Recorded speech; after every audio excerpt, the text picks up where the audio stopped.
first of all, happy to see you again. In a short period, unexpectedly come here. So, I see most of you already have connection with the Rinpoche. Very, very fortunate, extremely fortunate, to be able to meet such a, very good example of Buddha.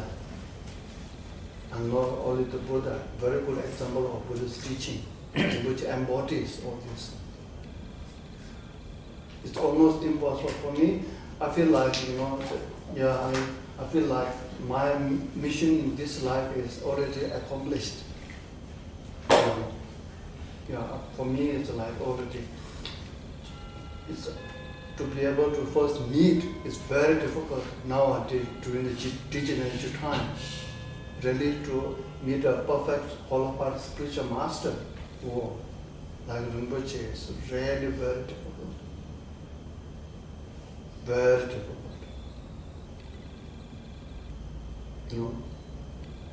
Not only the you see, Rinpoche, the master of all this, not only Buddha Dharma, we say 5 sciences of knowledge, healing, astrology, and feng shui, and then the arts. Normally, don't think all the monks know this. In monk Sandas, they only learn Buddha Dharma. We don't have the curriculum for healing, or astrology, linguistic arts, But for Rinpoche, since he mastered all this, after he mastered all these things, then he internalized, not just intellectual understanding mastered. Whatever he mastered intellectually, he internalized it. Because Rinpoche's main intention or motivation to learn Buddha, all these 5 sciences of knowledge, intention is not to become a great Mandita or very professional. No, his intention is he wants to become a Buddha, to meditate the rest of his life. Whatever he learned, he wants to meditate with it, And he did meditate.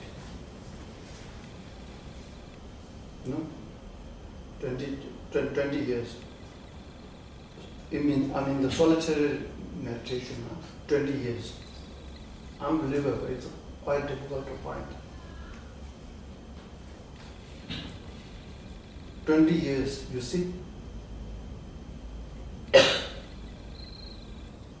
Continuously,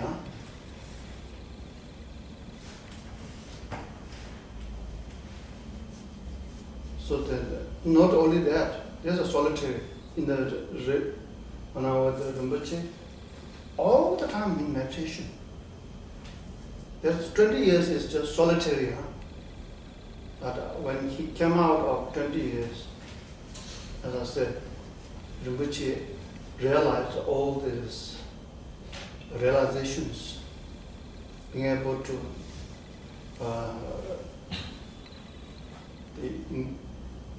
all the samadhi, love, compassion, wisdom, and all this, the healing powers, they all, Rinpoche realized they all.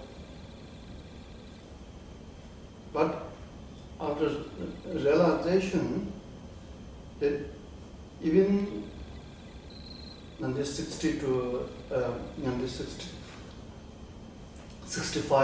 85. So 85 he came out of retreat.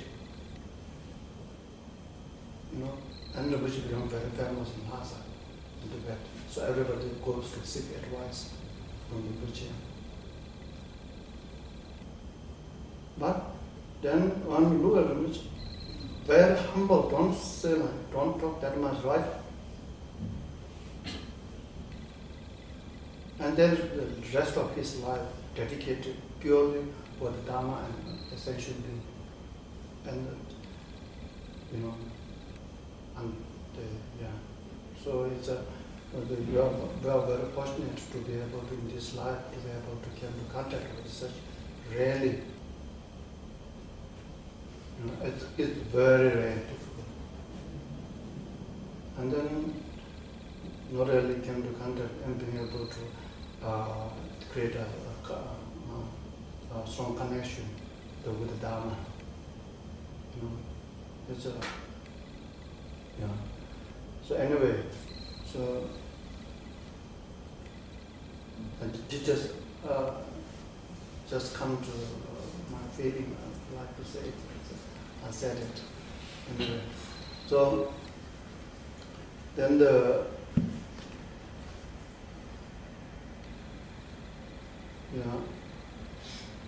in this time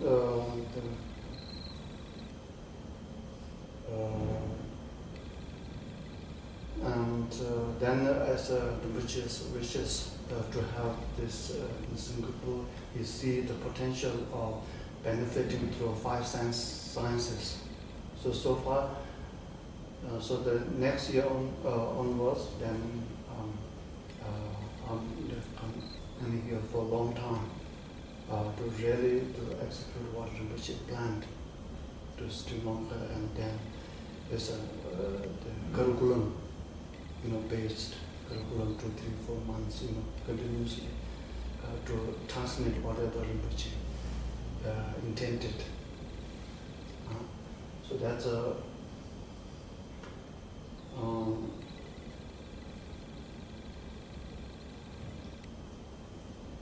one thing. And then this time to teaching on Heart Sutra. So this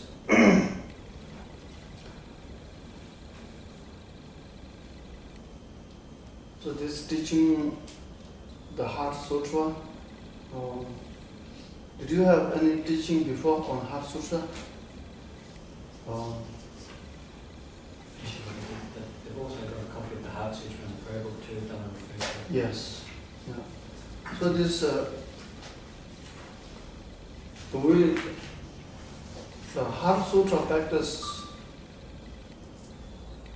is we do practice this. We can use this Heart Sutra practice for every purpose. For every purpose. For every purpose. Yes.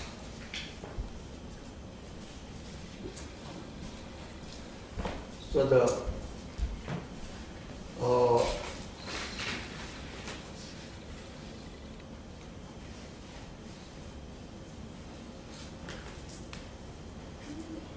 purpose of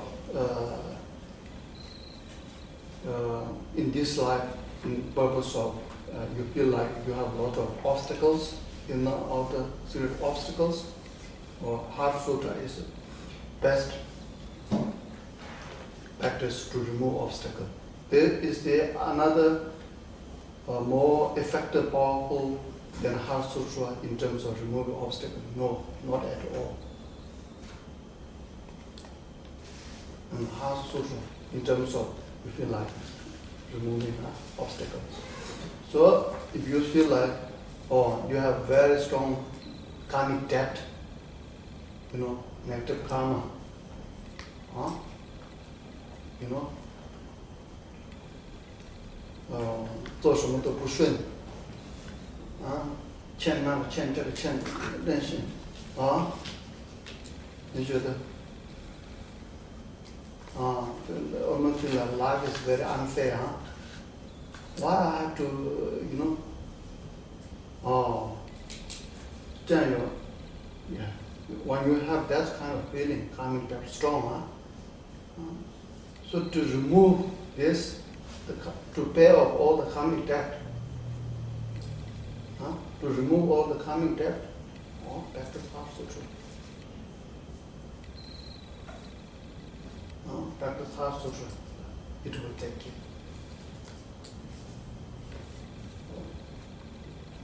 then or you feel like, oh, I don't have enough merit. I don't have enough merit. Wherever I touched, I couldn't fulfill it. I failed. You know. Even I spent a lot of time, energy, money, still I can't get it done. When I read Dharma book, I couldn't understand. When I contemplate, I couldn't contemplate. I don't know how to contemplate. When I meditate, I don't get anywhere. You know?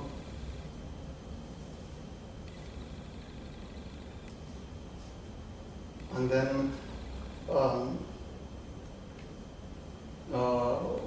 to meet teacher, after meeting teacher, to have the smooth relationship with the teacher. And then when I listen to the Dharma doesn't go from here, but leave immediately from there, another from here. The Dharma, I can hear, but Dharma doesn't stay. Dharma doesn't stay, huh? Now you can hear many, not only for the live teacher, right? Or all this Google and YouTube, all this, you can hear, but from here it goes, it doesn't say how. Very hard to stay. Even stay, it won't sink. It won't sink. So, I listen many Dharma, from many teacher, from many resource. Did you receive blessing? Or you know best. Is your mind improved, transformed a little bit? Or this delusion declined a little bit? Decreased a little bit? Or this positive state of the mind, the love, compassion, wisdom increased?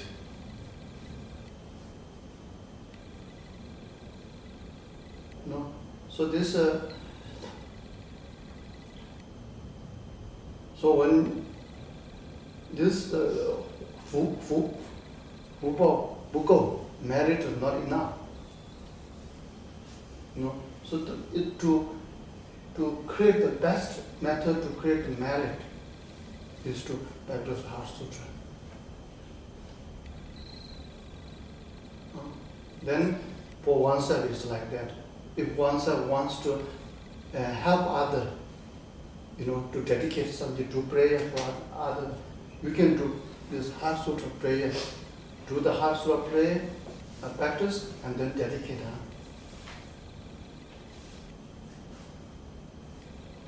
Very effective Heart Sutra. That's why is other sutra. I can recite other sutra and dedicate. You can do immense benefit. But it compared to Heart Sutra, no. You see why other sutra? Because you see name you can understand. Heart Sutra. Heart of the sutra, you see.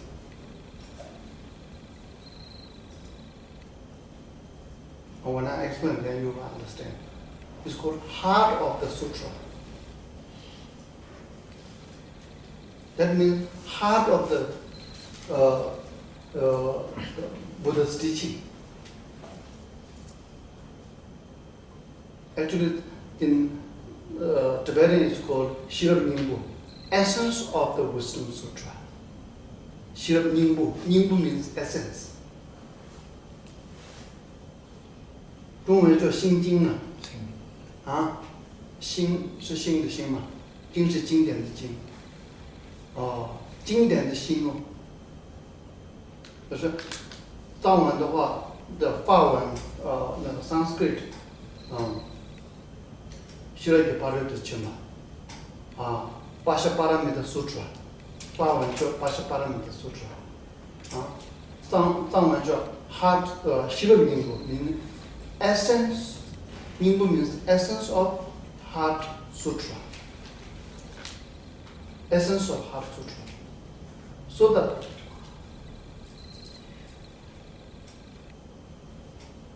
So first of all, why it's called the essence of the Heart Sutra.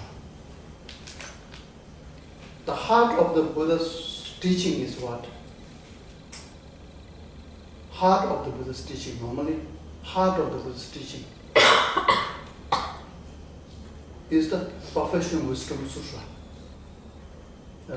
般若经啊，般若经，般若经，般若经是所有的佛所说的所有的法的心了。大家听懂吗？般若经啊，般若经。那 is the most precious and highest the sutra or the teaching of the Buddha is Wisdom Sutra, Wisdom Sutra, 般若经啊，般若经。那般若经有4种般若经啊，我们都 OK。Perfection Wisdom Sutra, Pachaparamita, yeah, 4. The extensive one, the middling one, the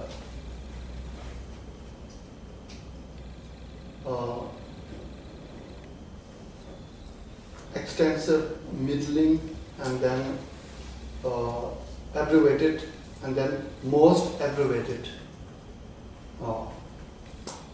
For Pachaparamita Sutra. For Pachaparamita Sutra. So the extensive one, 最广的般若经啊 the most extensive one is Tibetan called Boom. 100,000 stanzas Perfection Wisdom Sutra. 100,000 stanzas Perfection Wisdom Sutra. This is the extensive one. In Tibetan, it has 12 volumes. This much thick, huh? 12 volumes. Then the extensive one. Then the middling Perfection of Wisdom Sutra, Niti. Niti. Niti means 25,000 stanzas of Perfection Wisdom Sutra, Niti. Then the abbreviated one is called Gyatongpa. Gyatongpa means 8,000 verses Pachaparamita Sutra. The most abbreviated one is Heart Sutra. Heart Sutra. So there are 4. So that Perfection Wisdom Sutra. So normally you might be familiar with many lamas and gurus. They recommend when you have a very big obstacle in your life or in your family. Normally, not only the lay people, but the lama too, high lama, they do when they have big obstacles. They recommend this Poro Jing, Boom, these 4 in the big monasteries. Normally, extensive one, if we do this extensive 100 stanzas, if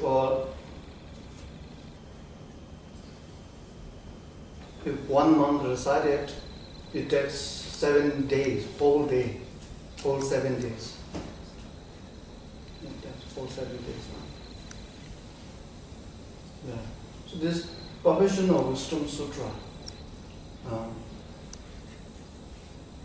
So this Poro Jing, Perfection of Wisdom Sutra, Shiren Yingbo, is the heart of all the Buddhist teaching, Buddhist Sutra. That's why it's called, the Buddha says,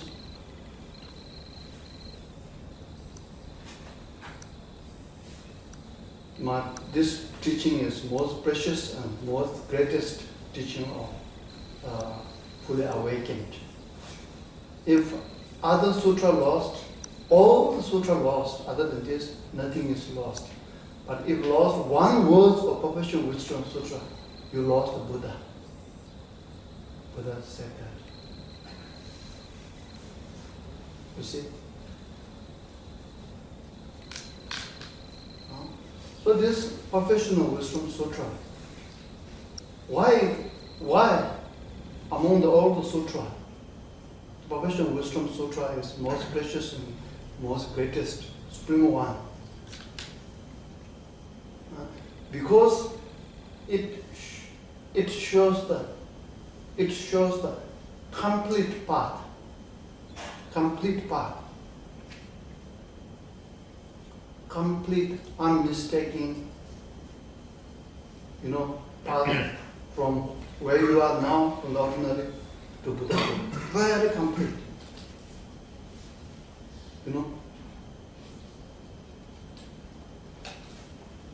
Other sutra, no. Other sutra, maybe this other. So the Professional Wisdom Sutra.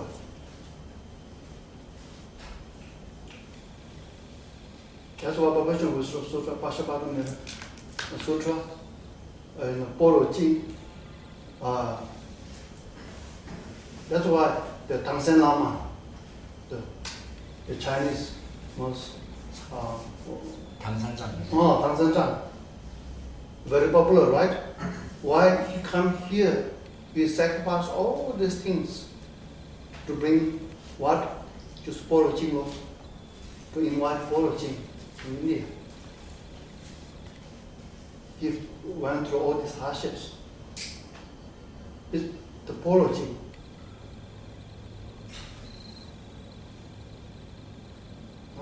So this Professional Wisdom Sutra. So Professional Wisdom Sutra is like that. That's why, because it presents complete, unmistaken path to become a Buddha. There's a saying, if you can practice this, within 6 years we can achieve enlightenment. Example is Buddha himself practiced this Professional Wisdom Sutra, and then he became enlightened. That, the Buddha, after he left the luxurious palace life and ordained, right? Then do meditation. 6 years hard meditation, right? We all know that. So 6 years meditation, then become Buddha in 6 years, huh? From age 29, Buddha left the palace life at the age of 29. Then went into meditation under the Buddha tree, 6 years. So at the age of 35, Buddha achieved enlightenment. Through what practice? Professional Wisdom Sutra. Poro Jing.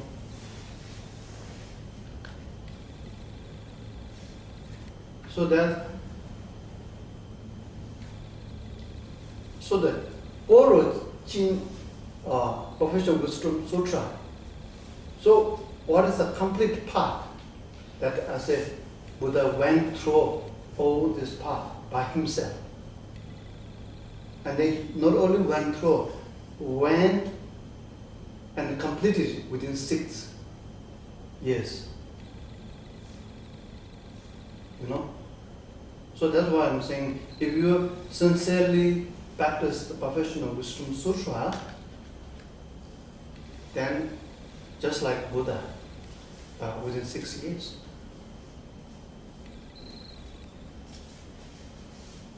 So this Professional Wisdom Sutra, what the complete path is present. Complete path is That's a five path, internal path. 5 internal path. When you enter into your the path to the enlightenment. First path is Cholam, path of accumulation. Second path is Jolam, path of preparation. You go deeper, path of preparation. Then again you take the journey. Then you reach the Tonglam, path of seeing. Third path of seeing. So when you go deeper along the path, into the path, from the path of seeing, then you reach to the path of meditation. Fourth path. So again you go on that path, spiritual path towards the enlightenment. Then you reach to the last path, the end of the path. That is the path of no more learning. So you don't need to learn. You reach to that, you don't need to learn because you reach on the top of the Mount Everest consciousness. So you look down, you see everything very clear. Everything very clear. So you see everything very clear. So you don't need to learn because you know everything.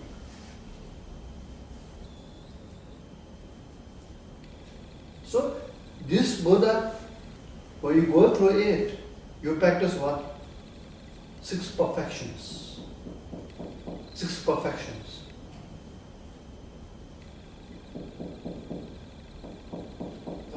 Six perfections.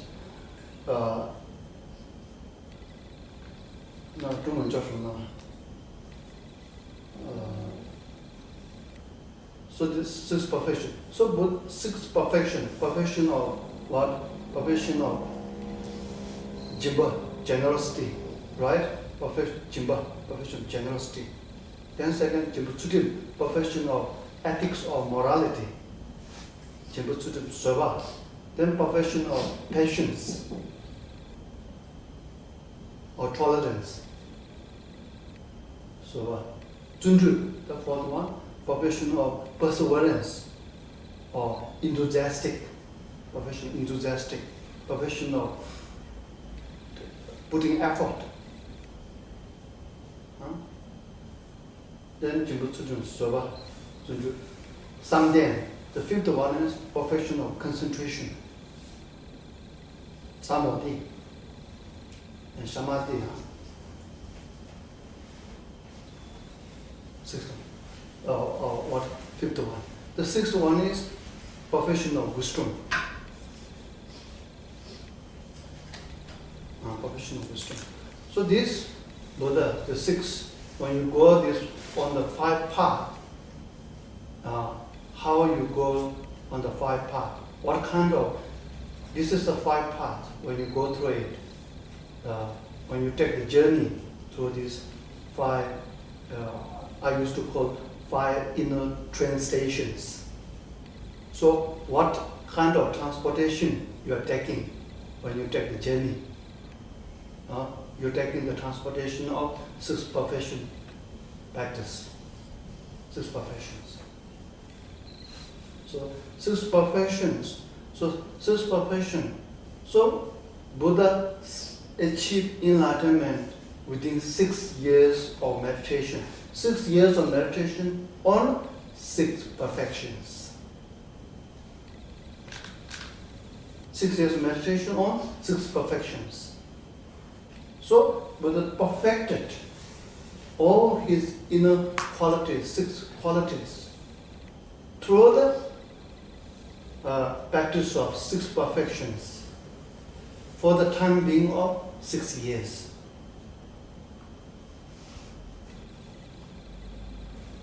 And the Buddha achieved, 29 to 35. 35 Buddha achieved enlightenment.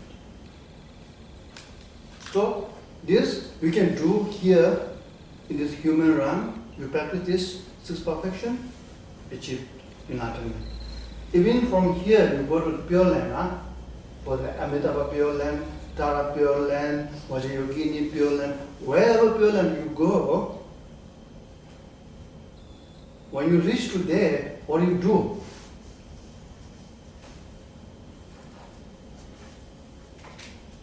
You think when you reach there, what do you do? 24 hours, what are you going to do?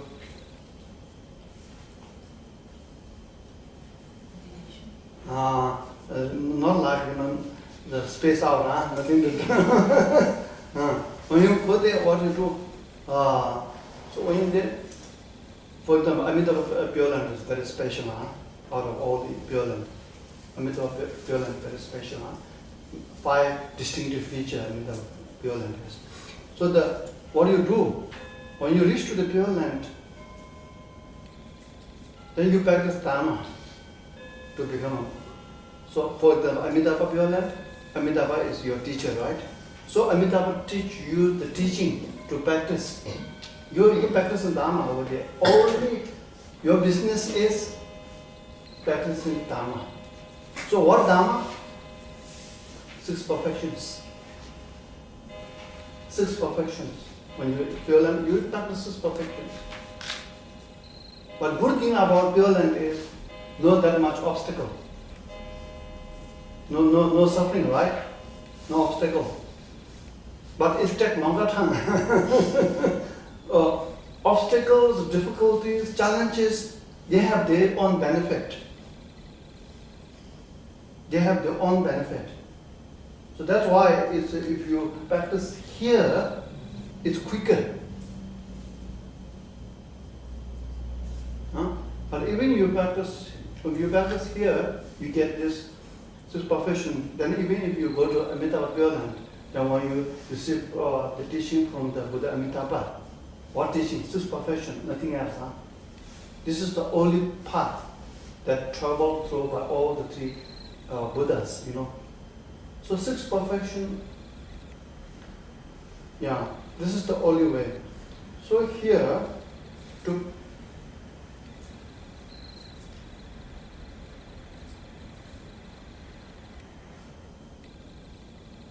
this 6 perfection that I explained, you have the 6 perfections. We all have, each and every one of us have these 6 perfections. This is the potential of first generosity. We have the potential to generosity, to give everything without expectation. We have that potential. That's all. But right now, we give something. So you see, we give one we really from the heart, not forced by somebody else, or not any force. From your heart, you're willing to give something, not necessarily material thing. You give material things, or you give time, or you give money, or you give dharma, or whatever you give, it comes from the heart. You give, you see, there's lots of happiness in it, lots of happiness, very satisfaction.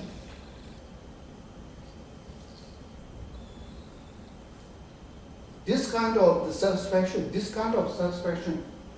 nothing can come back. But we have that potential, That's why when we at the first moment, when we give, feel very happy. But later on, or things find out, I don't know where this goes, I thought this and that, and then you feel very regret. But the first moment when you give, that you have the, when mind is free from anything, first moment you give, there's a tremendous sense of joy. This kind of, so we have this potential. So then practice of generosity is, when you learn the Heart Sutra, you know how to practice the practice of generosity. So when this helps to develop your potential stronger and stronger, and then you reach to the point that, you give, no need to give big look like big, huh? Even just 1 cent without of the no expectation, no attachment, nothing. You just give 1 cent, without any the reward seeking. Just one. This practice called practice of Bodhisattva. This practice is called practice of Bodhisattva doesn't mean that you give up huge. Normally we say that, right? This is a practice of Bodhisattva. Person gives small bit, doesn't look like. No, in reality, it's the mind how you feel. If mind there's not any feeling of anything, you give just a little bit. There's tremendous sense of joy. So that's why if not necessarily give to the people, it just give to one single animal like a dog, just dog. One single dog, you just give a small piece of meat. Out of that motivation, they give. No any sense of receiving, only giving. Only giving. When you being able to do that, the joy that you experience is unmatchable. Nothing can compare. That's why this act is called act of Bodhisattva. Even though you look like you are not Bodhisattva, but you are doing the Bodhisattva act. This is called act of Bodhisattva. So don't think that Bodhisattva, when you sacrifice, Bodhisattva sacrifice, he suffered. No. Bodhisattva, when you act this life, what is that? The joy, the bliss experience, tremendous, unbelievable, immense, infinite joy. So that in Buddhism, the joy is not the destination. Joy is the path. Do you understand? Joy is not something we are trying to get it, to achieve it. No. Joy is the path.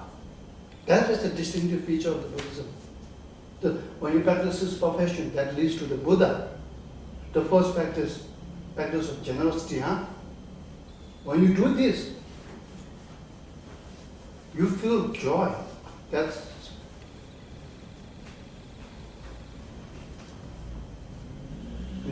So that joy comes from where? Comes from giving.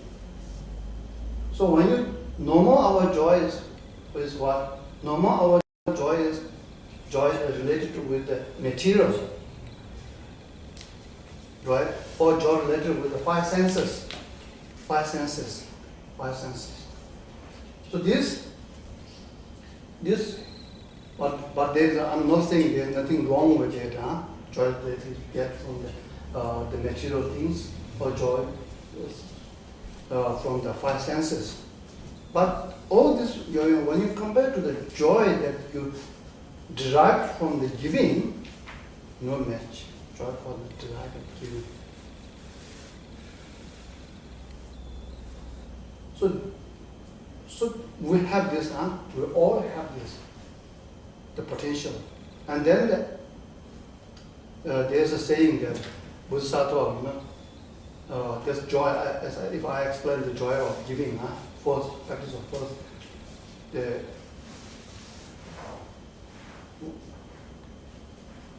just hearing not really the practice of the joy that gained by Bodhisattva, or practicing the generosity, is far, surpass the joy of the aha. Joy of the aha, joy of the four destroyer, joy of when you achieve liberation. When you achieve liberation,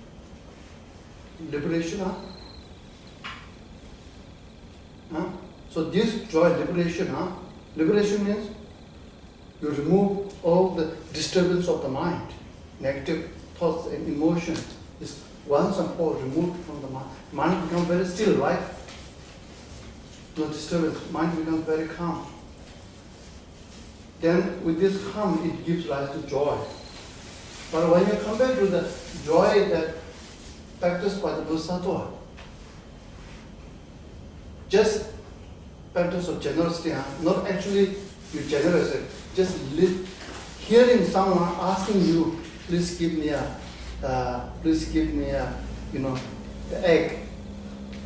If you ask Bodhisattva, please give me an egg, So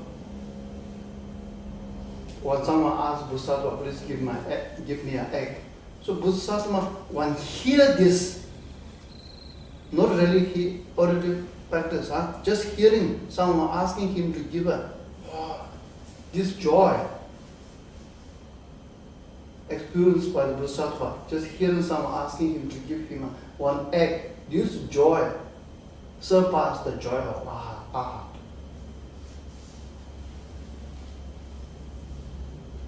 You know, why is that? Why normally we feel joy? When we are hungry, when we want to get something, when we are hungry, when we are thirsty, when we are getting something, running after getting something. The moment you get it, you feel happy, right? Very happy, right? The more you're thirsty or hungry of getting it, the happier you will be, right? Right? So Bodhisattva was very happy because he constantly thirsty or hungry of having other. So then when someone here or he has this opportunity, that's why he feels very happy. But we all have this potential, seed. That's why when we practice generosity, the Heart Sutra or Poro Chinga, the first practice that helps you is you know how to practice of generosity. This Heart Sutra or Poro Ching is not all very hard to become an enlightenment. It's not that much related with my day-to-day life. This is something I have to do outside of my day-to-day life activity. No, straight away. Very much related with the day-to-day life activity. Very much related.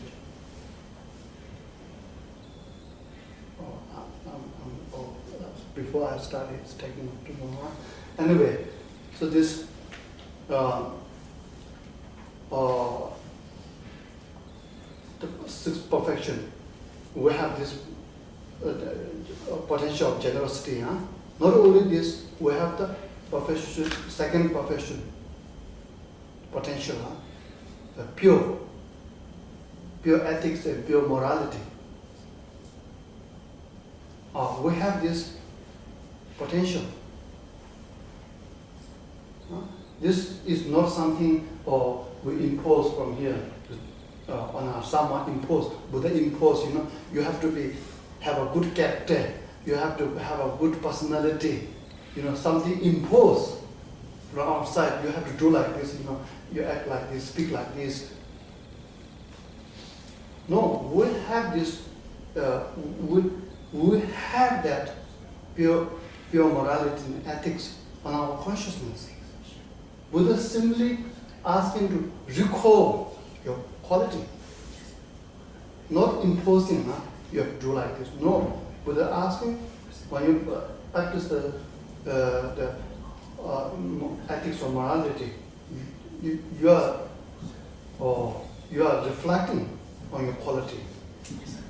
You are become aware of it. When you become aware, then your potential develops. When you're aware, then your potential develops.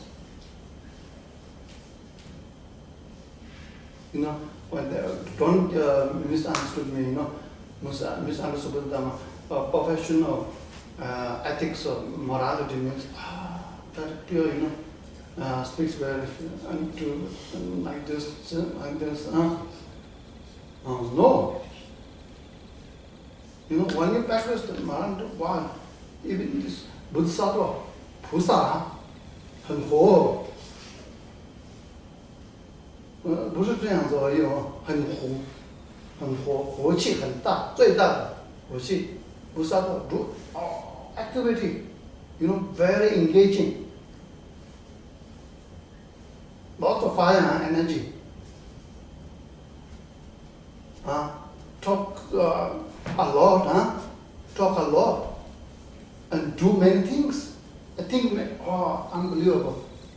But what? Always positive saying, positive saying, positive the activity saying. So that's why this Bodhisattvas, Bodhisattva don't reject anything, no reject. Bodhisattva no reject, and no reject anything. They just do everything. You know, even the delusion, what's so called?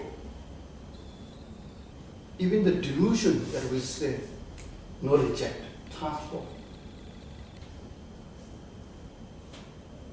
Transform it for your to grow your strength. So Buddhist practice don't misunderstand, people misunderstand, you know, to practice Buddhism, become a monk or nun or even lay people, if you practice Buddhism, you have to wear like this, you know, suppressor. No, wrong, absolutely wrong. It is joyful? No. Path has to be joyful, like, joyful, okay.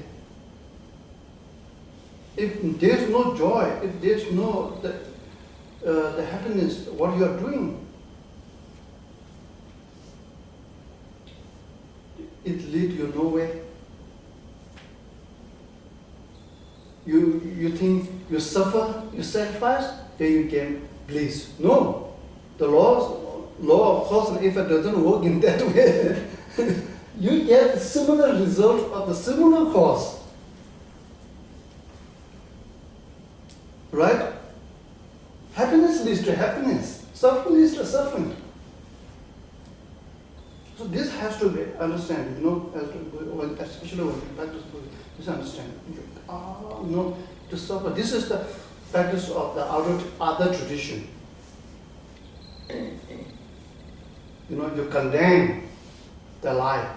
You see, I'm a sinner. You condemn the lie, or you to punish your body. You punish your body, so you get liberated. You know, the Buddhist path is not only the result is blissful, the path, the journey itself is blissful. See? So this is, Buddhist Dharma is like this, you see? That is, I'm talking about ethics and morality.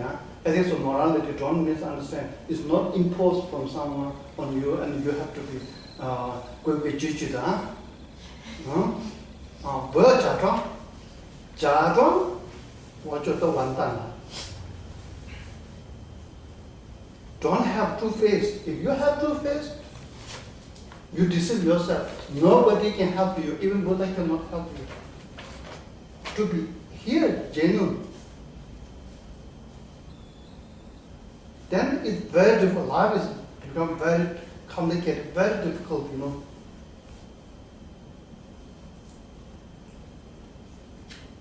So you have to bring the original. In order to bring the original, you have to born. In order to born, you have to die. Die with, must die the false image. You know, fake, right? Fake has to be died. Otherwise, real never born.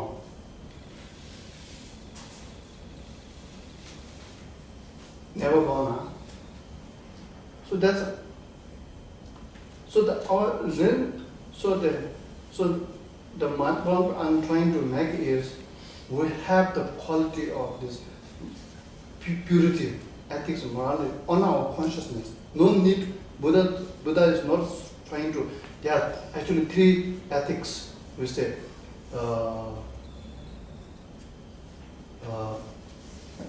Vow ethics of liberation. Vow ethics of Bodhisattva. Vows and ethics of Tantra. There are three. But this when Buddha speaks is Buddha trying to make a rule and regulation for you. You have to follow this. You have to do like this. No. Buddha never do. Buddha never put his will on you. You have to do like this. No, never. Buddha is very skillful. He see what you like. What is your Geshing? What is your capability? According to you, then I give prescription. Not like this, or you have to do like this. No. If people says you have to do like this. Oh, no, but never impose. That's why in Buddhism we never convert somebody trying to, that's the greatest. We don't need to convert. Buddha, how he is trying to help us to enlighten. Buddha giving all these rules. Seeing you have all this quality within you. You go and look.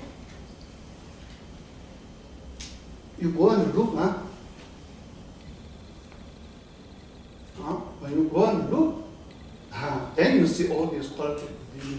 When you go and look, when you see it, the seeing is the enlightenment. When you see it, it develops. It shines. You give a spotlight, Spotlight. It's called spotlight or? Spotlight. Yeah, spotlight. You highlighted it. You highlighted it, then you know. Wow, you have forgotten everything. You are becoming more aware of who you are really. So far you have forgotten. So Buddha's teaching is just Buddha pointing his finger to look at all your yode, the yode.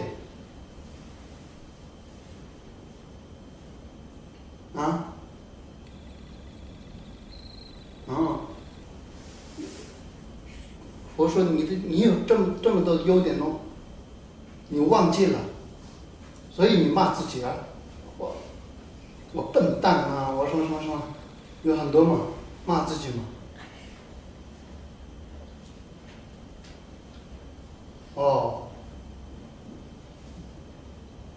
佛从来都没有骂过我，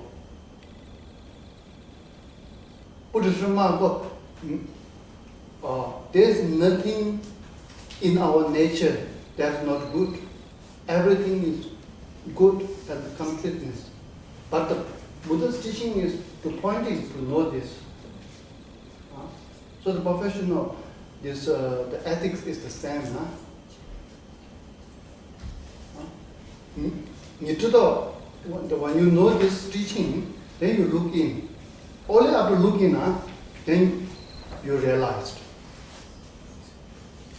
If you don't look in after teaching, after receiving the teaching, if you don't look in, then you miss the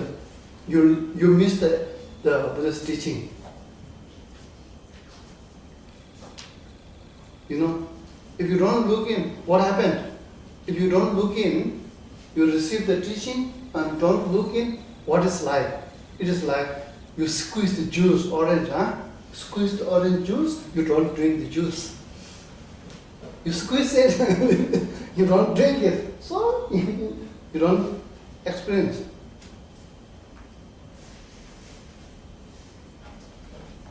Here, this teaching, Professional Wisdom Sutra, Heart Sutra, is very much related. Not only help us to squeeze our juice, also it helps us to drink.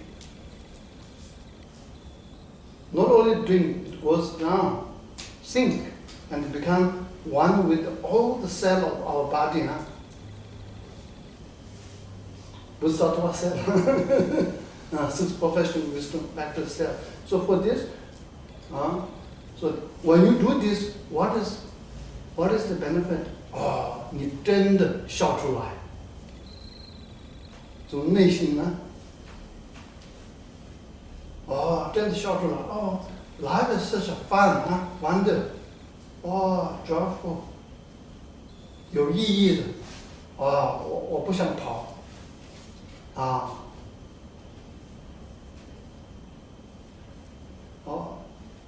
就这样咯。So anyway, so profession, six profession, 5 path, 5 path, and the transportation, six profession. This everything explained, complete, unmistaken, from the journey to the samsara to the journey to nirvana, complete. That's only explained in the Perfection Wisdom Sutra. So the Perfection Wisdom Sutra explains this. That's why it's called the most precious and supreme profound, not other sutra. So this Heart Sutra, Perfection Wisdom, if you read this, very difficult to understand. And very long, very extensive, 100,000, right? 25,000, right? 8,000 verses. Quite difficult to understand. And if you attend a class, also it takes a long time to understand it. But Heart Sutra, is very short, condensed, very abbreviated. But in it, it contains all the point of the Perfection Wisdom Sutra, extensive one, middle one, everything contains in the Heart Sutra. Everything contains. So when you practice Heart Sutra, what is the benefit? Even you don't do meditation, you just read it with the consciousness. If you read it, what's the benefit? You're reading all the Perfection Wisdom Sutra. Because not only all the Perfection Wisdom Sutra, you're reading all the scripture of Buddha.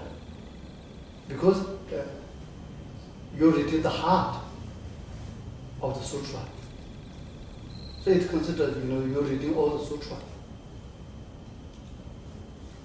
So then, this abbreviated, can you imagine, in 2 pages, it contains all the practice of the extensive one, 100,000, So this I explain briefly. So we do this practice every day, especially in the in our monastery. We all do together every day, morning, afternoon, night. We all do this practice. So the first thing is relevant to day-to-day life. You can help with that practice and understand Heart Sutra. It helps. Don't think about this benefit is in the future, next year. No. Right away, day-to-day life. It's practical. But to do this, you have to know it, right? Understand how to do it. That's the way. I'm trying to explain it as much as I can in a simple way, in a practical way. So this Heart Sutra, you turn the Heart Sutra page.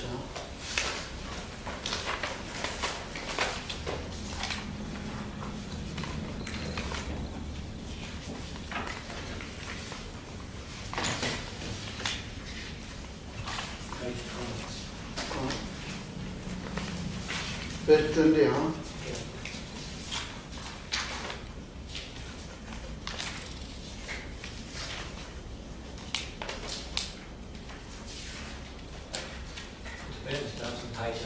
Yeah. So this Heart Sutra, first I explain. this Heart Sutra contains 3 parts. 3 parts. First, you just follow me, then you can get the general understanding of the Heart Sutra. 3 parts only. First is title of the Heart Sutra. Second is paying homage by the translator.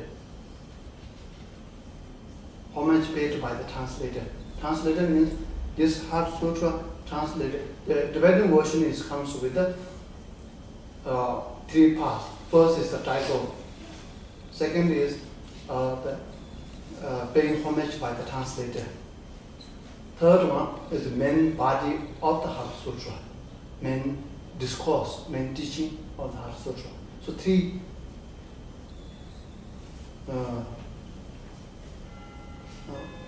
So the first title. Now, title you see, Arya. Title is always Tibetan scripture. Tibetan scripture, any kind of Tibetan scripture, authentic one, always first comes with the title in Sanskrit language. In Sanskrit language.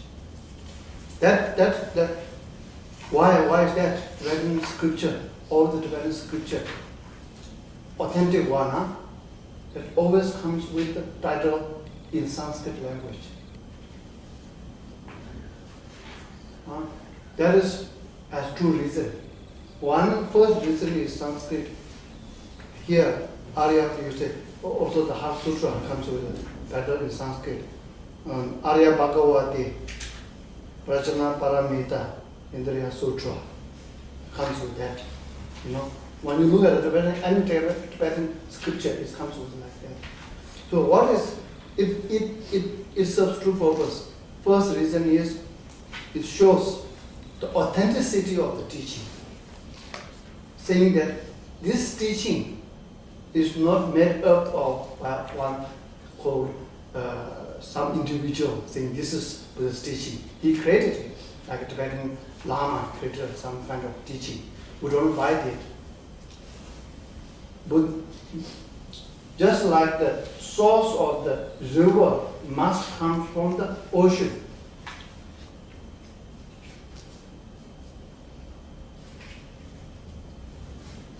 So the teaching of the Buddha must comes from Buddha Shakyamuni. You know, we cannot say there are many the teaching saying that this teaching is very profound, because this found from some secret hidden treasure, something like that. You know, if not it originated to Buddha, we don't buy it. Teaching has to be originated from Buddha. So to show that originality, authenticity, so the Sanskrit language was saying that this is not matter for Tibetan Lama. This is from the Buddha teaching Sanskrit.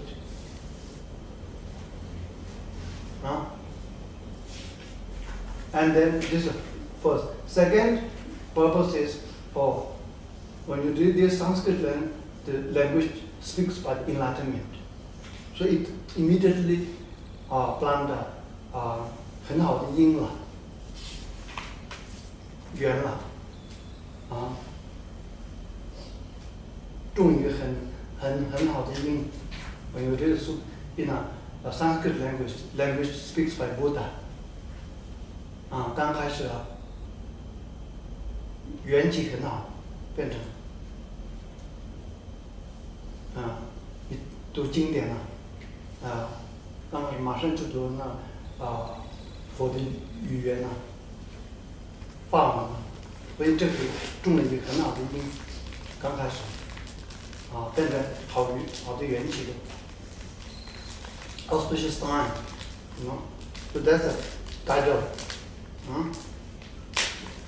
The purpose of having the title in Sanskrit language. So 2 purposes, right? So the meaning, like here, English you got, this is Sanskrit, the meaning of this title is the heart, Tibetan called Shirabdi Ningbo. Shirabdi Ningbo. Actually, essence of the Wisdom Sutra. The perfect translation is essence of the Wisdom Sutra. Here, just like heart of Perfection Wisdom Sutra, essence of the heart of the Perfection of Wisdom Sutra should be like this. Ningmu means essence. Huh? And the heart of the Perfection Wisdom Sutra, 中文是心经，心经一定，如果你看那个梵文的话，它的名字的话，应该是精华。心经的精华，它的名字叫精华。essence 精华是不是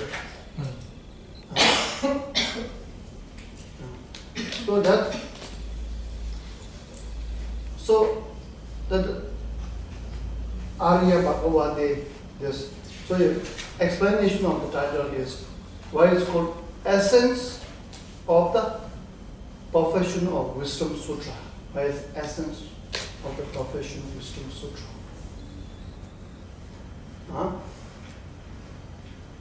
First, Perfection of Wisdom Sutra. As I said, perfection. Forget about essence.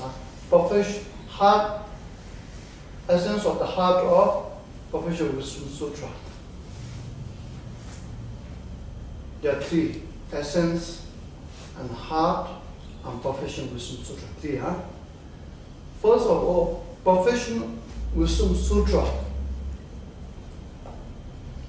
is most precious and the greatest sutra among all the sutra of Buddha. That's why it's called what? Heart of Sutra. You understand? 大家这样听懂吗？好像听不懂啊。看起来。The Buddha teach many sutras, right? Many sutras, right? 很多 sutra. So 很多 sutra 里面最珍贵最伟大的经典是哪一个呢？就是般若经了，般若经，大家听懂吗？般若经，般若经，刚刚我说有4种嘛，般若经，4 classes of Perfection Wisdom Sutra, right? So that's why it's called the Heart Sutra, Heart of the Sutra. 心，经典的心嘛，心经嘛。Heart. Okay. Then this short version of very abbreviated version of it, why it's called essence of the heart. Perfection of Wisdom Sutra is the heart of all the sutra. Why? It's heart because it's the most precious and more greatest sutra. Why is most precious and most greatest sutra among all the sutra? Because it shows a complete, unmistaken path from the samsara to the nirvana. That's why it's called. It's the most precious and greatest sutra, Perfection Wisdom Sutra. So that's why it's called Heart of the Sutra. In general, Perfection Wisdom Sutra. Now, this sutra, most short abbreviated, why it's called essence of the Heart Sutra. Because among all the Perfection Wisdom Sutra, when you squeeze all the Perfection Wisdom Sutra, the juice, small quantity, very juicy. This one is called this heart. This is normally what we call. You understand? So that's why you see, when you practice Heart Sutra, you are drinking the juice of all the fruit of Buddha.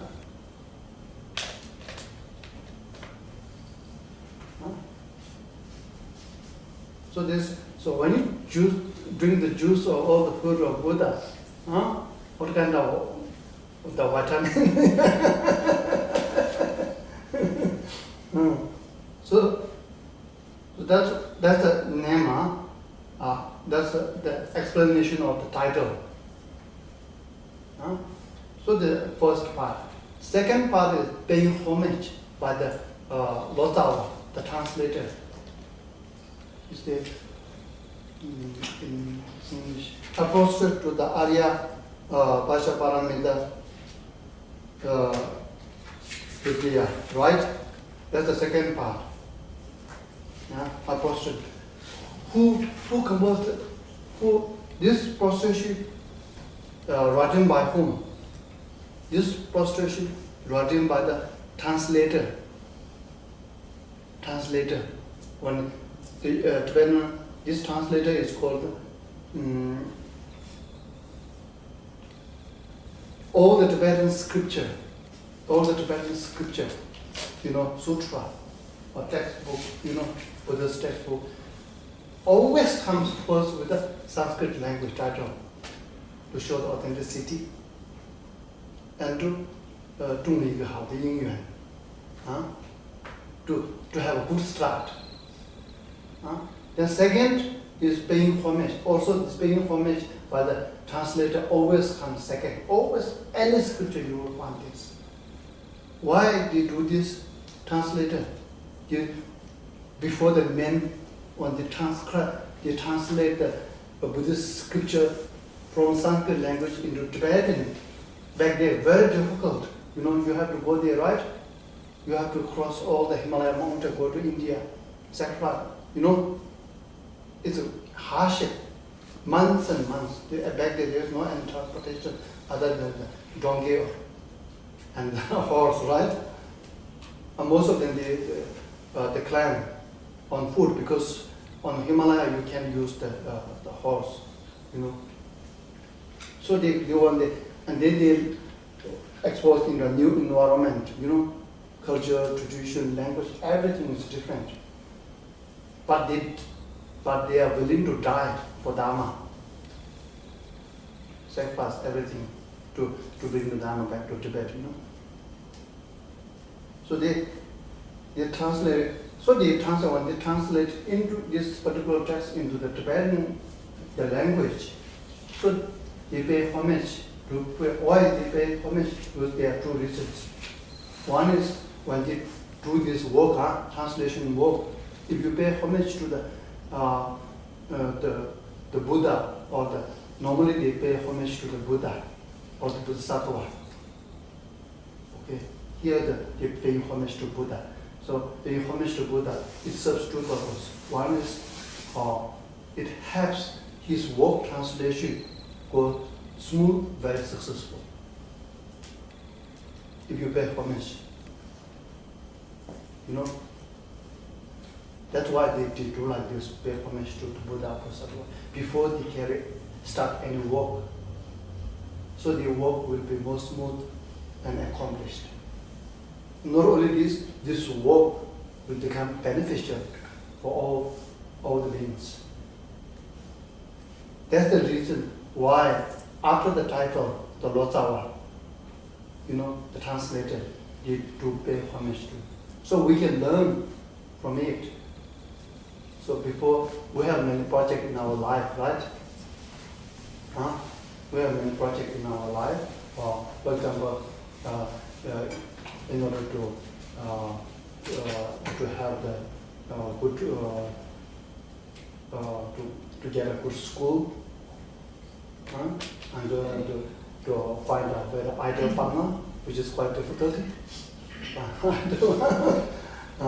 And then find a job and then business and all these things. Before you do it, you pay a homage to Buddha or Bodhisattva.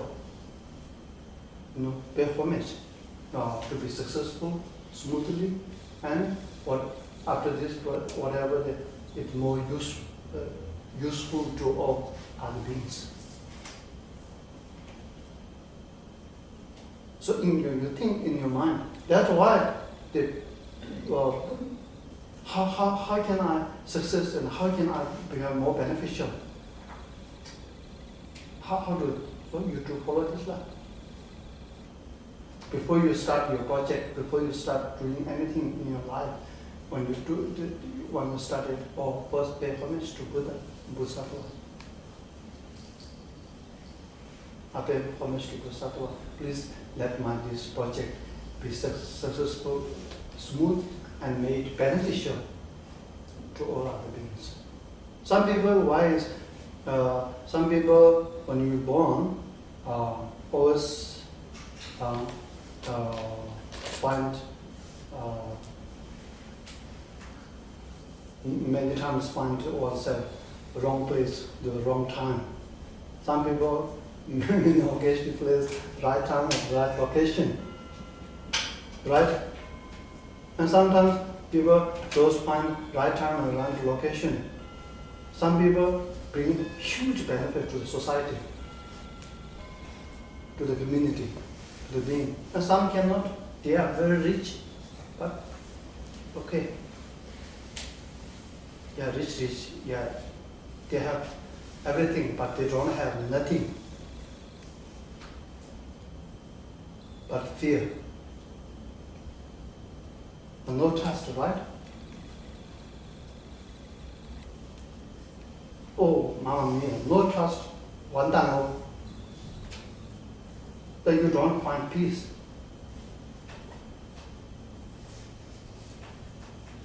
Always restless, I'm not going to that part. Okay, anyway. So, here what I'm trying to say is, so when you this, you become very beneficial, huh? Some people rich, huh? But also very beneficial, huh? Can do lots of things, right? Helping many, really like Bodhisattva, huh? Helping many. Some, no. Very kanju, huh? Right? So this is why is that. So this helps. When you practice Heart Sutra, don't say this. So this related. That's why I'm saying Heart Sutra. If you do paying homage, pay homage, paying homage. Like this, I pay homage. Before you do anything, you pay homage. What it helps you? It helps you to be very successful, very smooth, successful, whatever project you do. And not only this, it helps you to bring maximum benefit.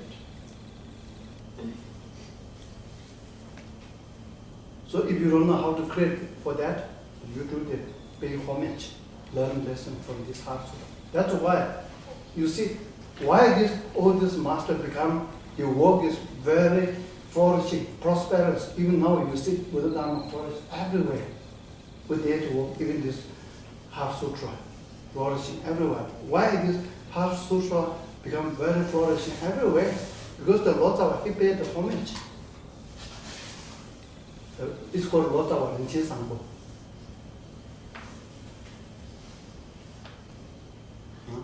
So Lord Geshe Gyalten Kunga. So this paying homage, Yeah, actually you can. The translator to Tibetan, the translator to Chinese is different translator. So homage to different person. No. Whether you are Yes. you are the reciting Chinese or Tibetan, so the homage person is different because the translator is different. In Chinese version, I don't see this paying homage. Don't have, yeah. Don't have, right? Yeah. But Chinese they are just go mostly straight. by the Tang monks now. Yeah. Xing now the most popular one is by Xian Zhao. 对，玄奘嘛，对，他们那里面没有那么 paying homage，对不对？所以我们可以加进去。可以加进去，对，或者说你可以念那个梵文的，或者说藏文的，所以那个心经这样，所以what is paying homage, huh? Then after, actually you can read which sutra belongs to which sutra. By looking at the paying homage, you will know which script scripture belongs to Usually the full one. You say scripture, all the Buddhist scripture classified into three. One is three basket, right? Three basket of sutra. I'm not going in there, maybe you get confused. So three basket of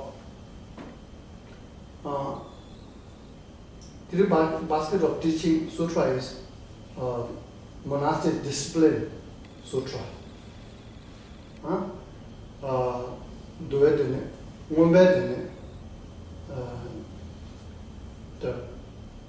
The sutra of wisdom.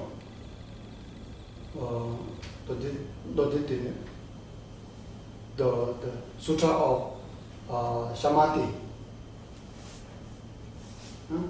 So all scripture belongs to any of these three classes. So how you know when you read the scripture, how you know this sutra which of three basket? So you know, if in Tibetan you read, you know it very easily from the paying homage. If this pays homage to the Buddha scripture, then you know that this scripture,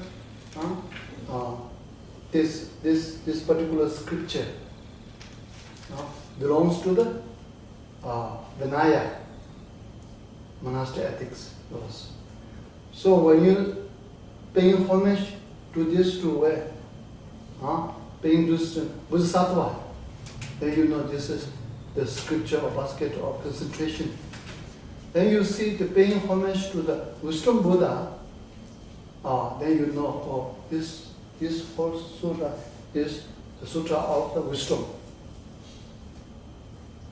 So you just pay. So Tibetan has this benefit. Before you read the whole scripture, right? You want to know what is this about. So you look at the pay homage to whom. You know. It's quite easy. So there are. So first is title, Heart Sutra, explanation of title. Second one, paying homage. Third one, main body. Okay. So the main body. Let's start from where? Prostration to the. Thus, I have once heard, right? That is the main. Now starting the main teaching or explanation, main teaching of the Heart Sutra. That's what I have heard. So the main teaching on the main body of the Heart Sutra has two parts. One is explanation of the circumstances or the background to the Heart Sutra. How Heart Sutra came into being? How Heart Sutra came into being?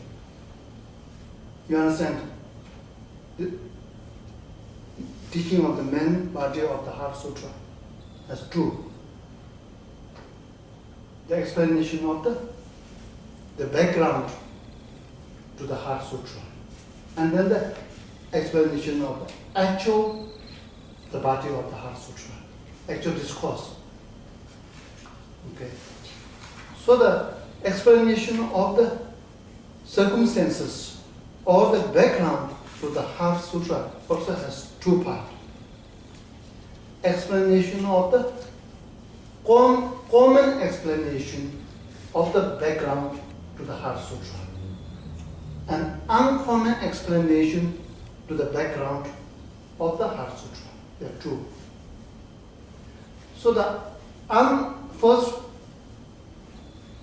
common explanation of the background to the Heart Sutra is this one. Which part? Thus, I have once heard the Blessed One was staying in the Rajgir at the vultures speak, along with a great community of monks and a great community of Bodhisattva. This part. You understand? It's clear? Yeah. This is this part what it explains. It explains the common explanation of the common background to the Heart Sutra. Okay. So this part, okay, what it explains? It explains four points. It explains 4 points.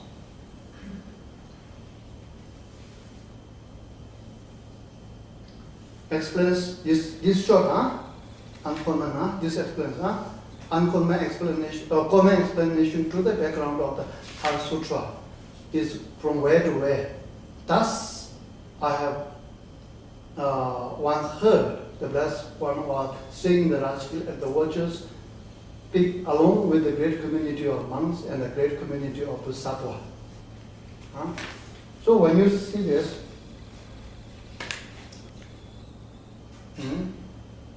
so this is the, okay, this from it we can understand 4 points. What point? First one, the speaker of the Heart Sutra. Speaker of the Heart Sutra. The time when Heart Sutra explained, delivered. Second, the time. The time Heart Sutra delivered. Third, the place where Heart Sutra delivered. Fourth, to whom Heart Sutra delivered. You understand? So you see, very organized Buddha, very organized, you see. Right now, modern now, we are start learning in the news or whatever, saying the food, when or where. They're very organized. When you become a Buddha, when you become a Buddhist, suppose you are very organized, internally, very organized.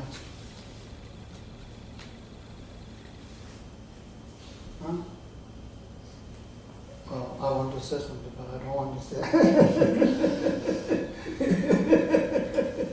No. So, you see, this paragraph explains 4 points. The first, the speaker. Who is the, when you do this, who is the speaker? Thus I have heard, the blessed one. Thus I have heard from whom?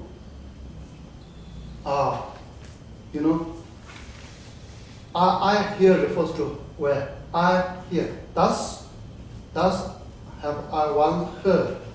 I refers to whom? Ananda.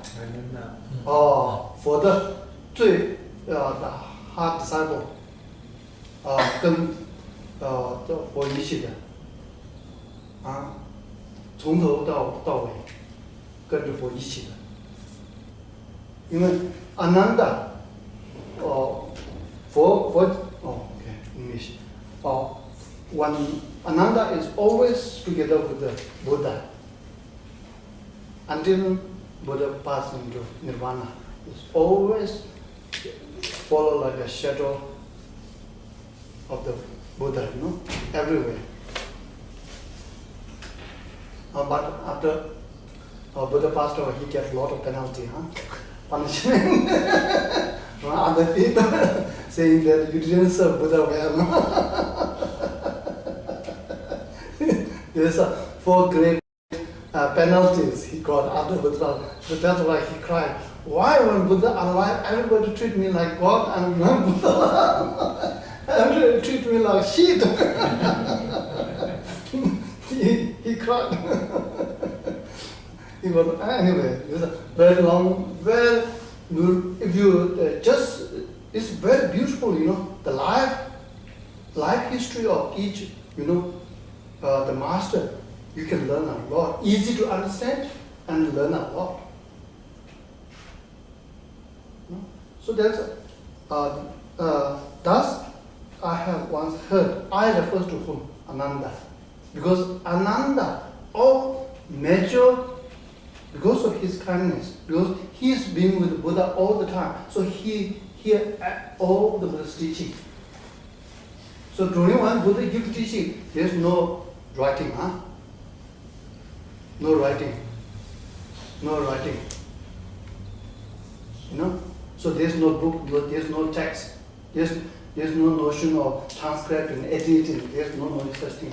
Just Buddha keeps teaching, and then when teaching finished. There's no record. So only source of Buddha's teaching that we put into it, that we can see, is through the Ananda's memory.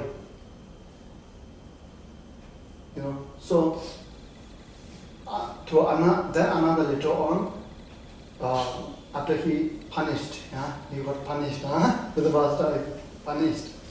So this punished is very good punished. So Ananda, even though he have a great fortune and married to serve the Buddha, because he has advantage, he does all this teaching. Disadvantage is his ego is pretty high. Because I'm with the Buddha all the time, nobody else is my family. Because of that ego, all the Buddha students before Buddha passed away achieved liberation.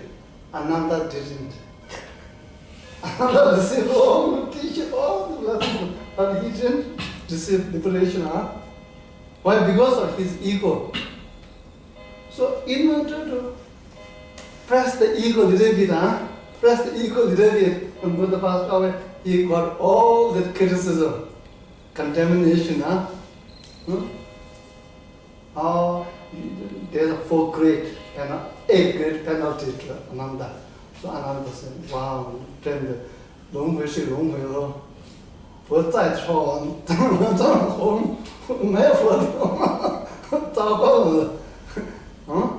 So then he left, they expelled actually from the monastery, Ananda, they expelled. With all this penalty, contamination, then they expelled. So now, you are very disgraced to Buddha. So now the community, monastery community expelled Ananda from the Buddhist community. So when he expelled, then he left with the big disaster, catastrophe. So then it's big disaster to the ego. Ego. So then when he meditated, then he became arhat. Achieve liberation. Then achieve liberation, then all the monks go. All the monks go. Request him to come back with a long procession. 很欢迎我，那时候推我很欢迎 back to the monastery, because only he has the Buddhist teaching. They expelled him because they know all these Buddhists, they deliberately expelled because they all are the arhat. They all are Buddhist disciples. You know Ananda why didn't achieve arhat? Because he has the ego. So to help him to overcome his ego to become arhat. So they deliberately did this. And then they know he has the teaching of all the Buddha. So they invited Ananda. Ananda came back to the house. They put a high throne, and they put Ananda. Then request, please, you transmit all the Buddha's teaching, because you have this photographed memory of Buddha. Photograph. So then Ananda start pronouncing, and they start writing scripture. This is the first time they put it into transcript. So during that time, thus I heard. Ananda, he's saying, I heard. It's very important, I heard. I think this signifies a lot.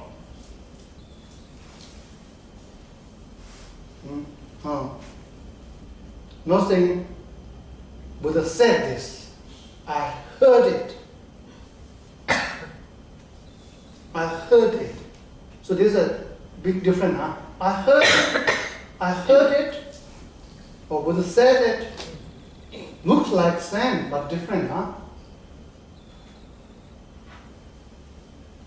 We can hear, huh? You understand different, you heard differently. I didn't say this. We are very good at interpretation, huh? Very good at interpretation. We pull, huh? So, statement of the guru, huh? Or the someone, huh? This one. Yeah. According to your wishes. No, this is my understanding. No. So here I'm saying, here's another said that because thus I have heard, I heard what? I heard Buddha said like this. He's very smart, you see, very intelligent. He's saying, Buddha said this. No, I heard.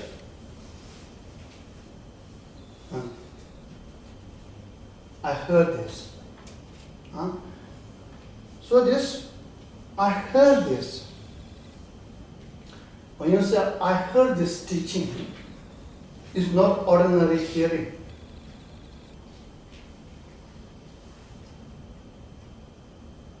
Maybe it comes later. So this here, when I say, Ananda hear it, I hear it. From whom? Then from the blessed one. Blessed one refers to Buddha. One of the names of Buddha. Buddha has many names. And one of the names of Buddha. Buddha sometimes Sangye, fully awakened. Tadakata Kappa. They worship it, very good. And Chomdende. Chomdende means blessed one. And there Buddha has many names. So the blessed one is one of the Buddha's name.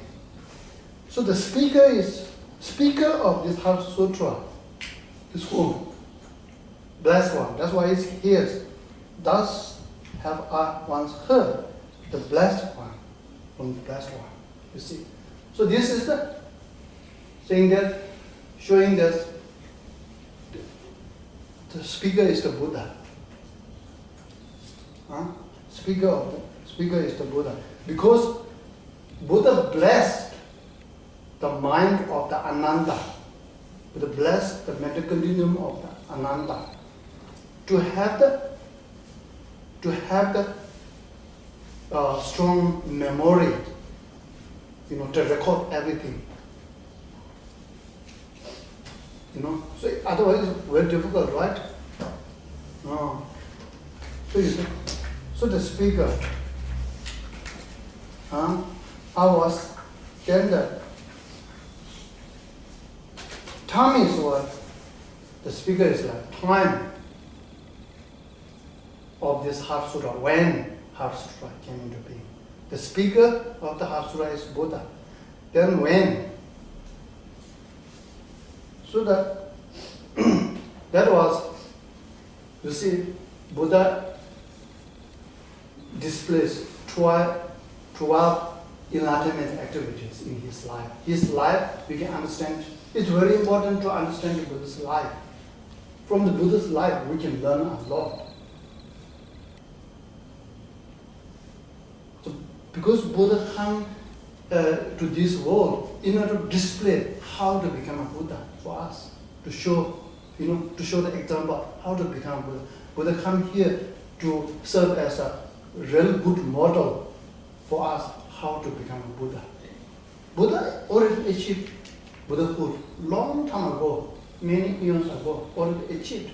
Then why he is come here? For the sake of us, to take us, to show us the path to become a Buddha, as a role model, So this, it's good to, as we so-called we are Buddhists, it's good to understand the life history of the Buddha Shakyamuni. From it, you can learn a lot. So, it's also necessary. You see, I'm a Buddhist, So you tell me the life story of the Buddha, I don't know. Huh? You should you don't know the life history of, you don't say it's very profound or very, no. You cannot have excuse, huh? It's very good, very simple. Buddha's life is very simple to understand. Everybody can understand, when you read it. But it's very transformative. Simple, yet very transformative. So, if you can read the thick book, no need. Just read the 3-4 pages of Buddha's life first. Then you will have a total, complete, major point in your mind. Then it helps that later you are organized. A later on you can read the big. First, always like a spiritual. First, try to have a spiritual fire, very little outline. So 2-3 pages. 2-3 pages for the life we can understand from the 12 deeds of enlightenment with Shakyamuni. So with Shakyamuni, 12 deeds is like this life, 12 deeds of with Shakyamuni come from where? To here, come from, it's called Tushita land. Tushita, where the old Buddha, it said that 1,000 Buddha will come here on this earth. 1,000 Buddha will come here. And then do exactly the same thing with Shakyamuni do. Do the 12 deeds and then leave. So that already came how many Buddha? 4 Buddha, right? 4 Buddha already came. And then there are another 996 Buddha yet to come, right? The 4th one is with Shakyamuni. With Shakyamuni, they all, before they come to this here, they were at the transit point. Tushita, Tushita is the transit point. Before they come here, they first go to the, Tushita. That's where Maitreya. That's why Maitreya is there. Maitreya Buddha, 第5个佛 over there. And most of the Buddhas sit like this, right?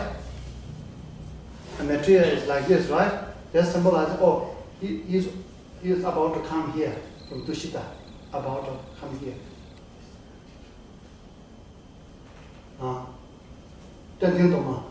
Yeah, he's about to come. So this is 5th Buddha, Buddha Maitreya. So the first enlightenment activity is what? First enlightenment activity of 1,000 Buddha, including Buddha Shakyamuni, is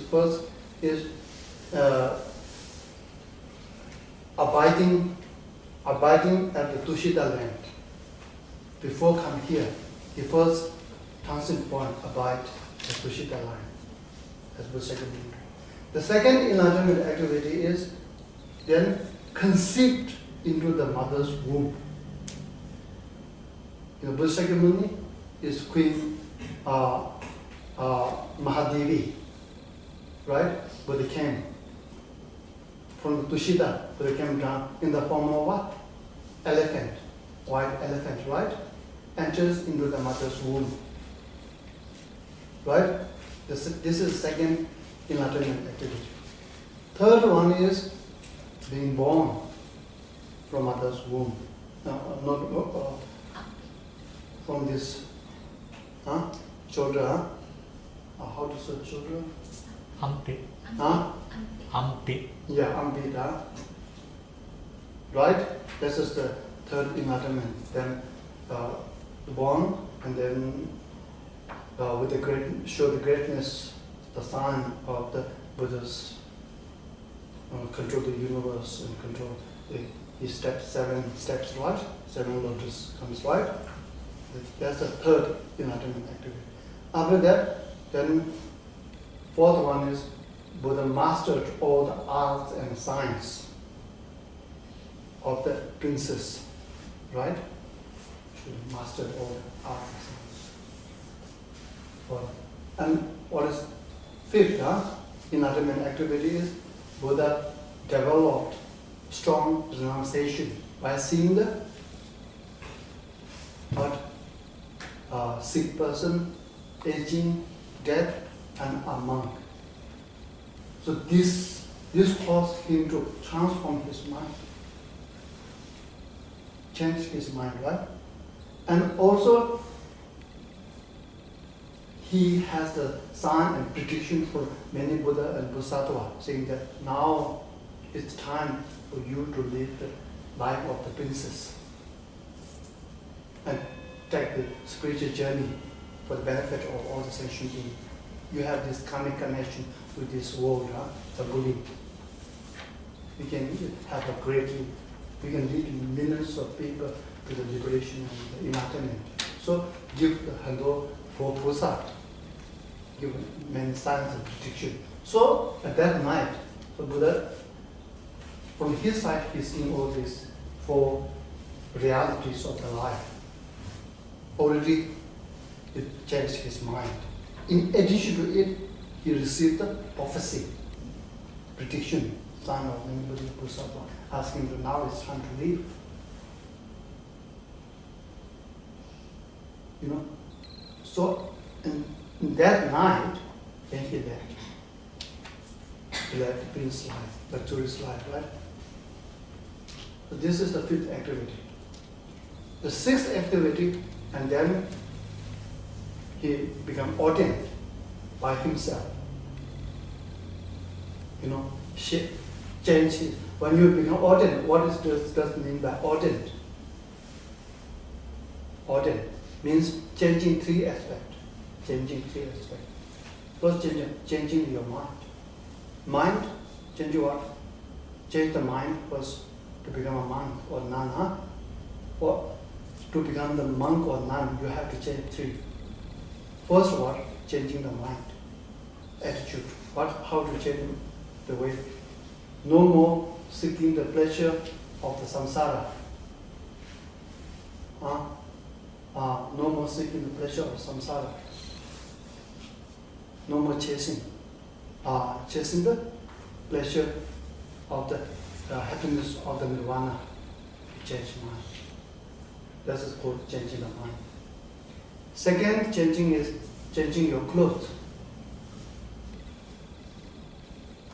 To change your completely, change your clothes. You remove the lay clothes, lay people's clothes, and change wear the monk's robes to show the simplicity.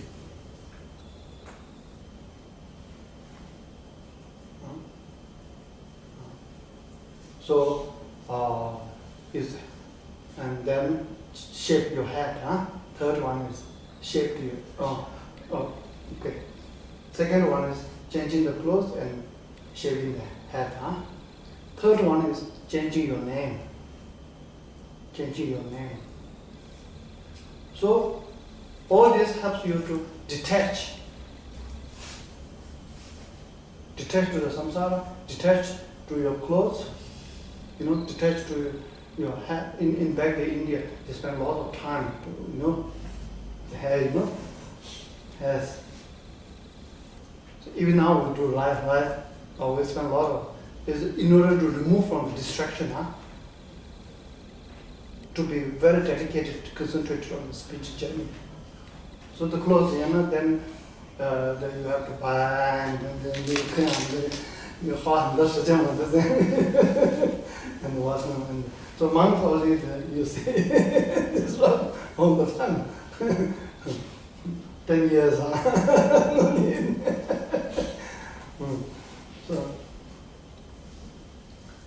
So then, three changings, three changings. So this called Buddha did this. Normally we do this with the master. We must have a master, your titula. But to get ordained, you must have a master. But Buddha has himself is the master. That's why Buddha is already Buddha. He don't need another master to teach the work. Then he shaped his own. Normally not to have to shape, huh? He changed his own clothes, shaped his name, huh? And he ordained. That is the sixth enlightenment activity.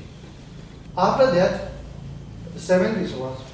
Then seventh is he went into meditation under the Buddha tree. 6 years. 6 years.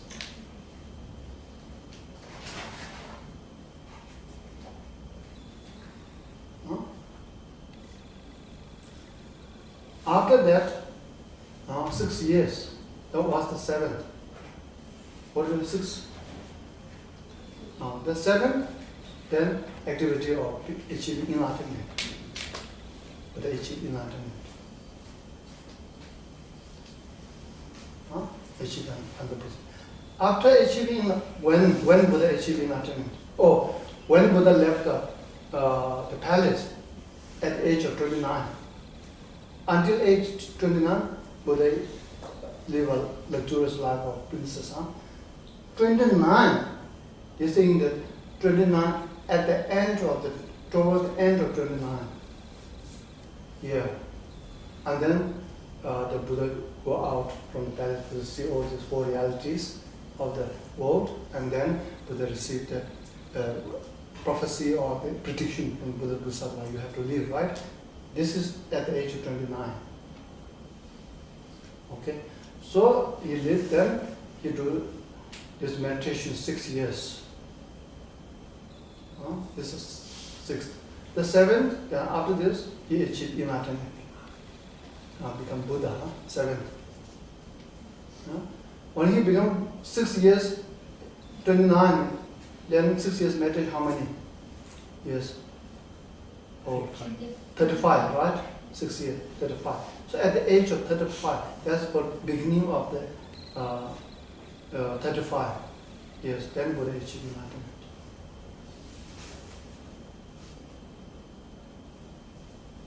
So after achieving, that's the seventh. The eighth one is said that after Buddha become Buddha, enlightenment, Buddha reached to the peak of the consciousness. You know, top of the consciousness of the Mount Everest. You see everything, no need to learn. Everything is very clear.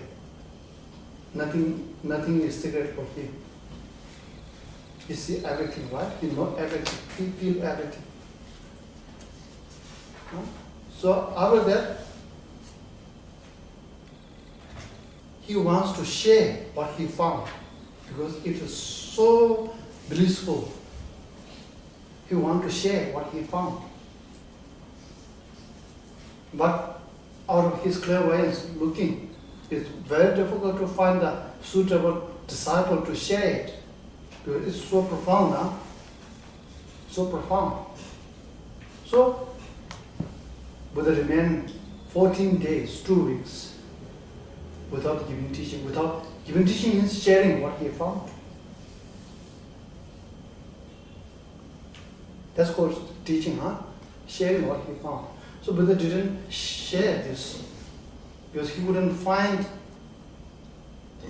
someone really being able to grasp what he teach.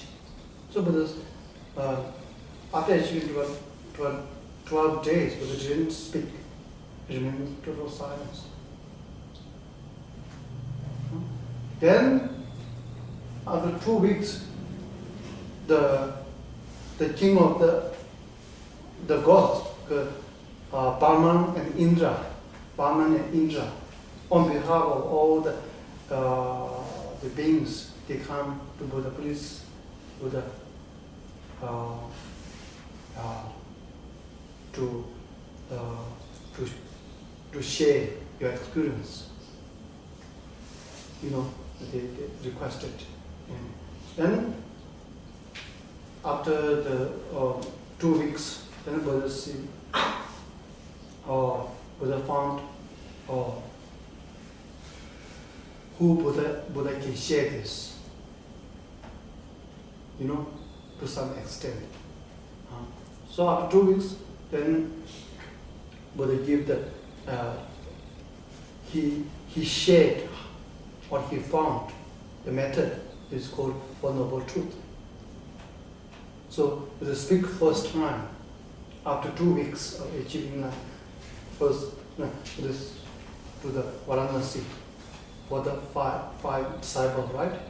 5 disciples, Varanasi, Sadhana. So from there, after Buddha teaching that, then Buddha roamed around India for many years until age 57. Roamed.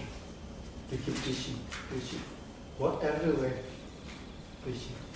Then at the age of 57, Buddha reached to the place called Vasali in northern India.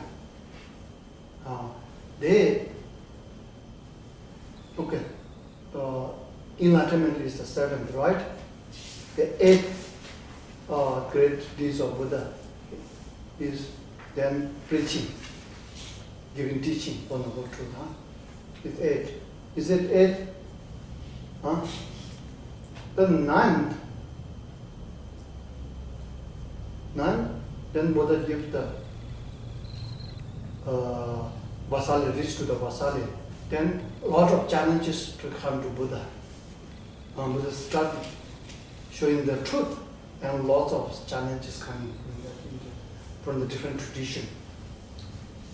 Challenges.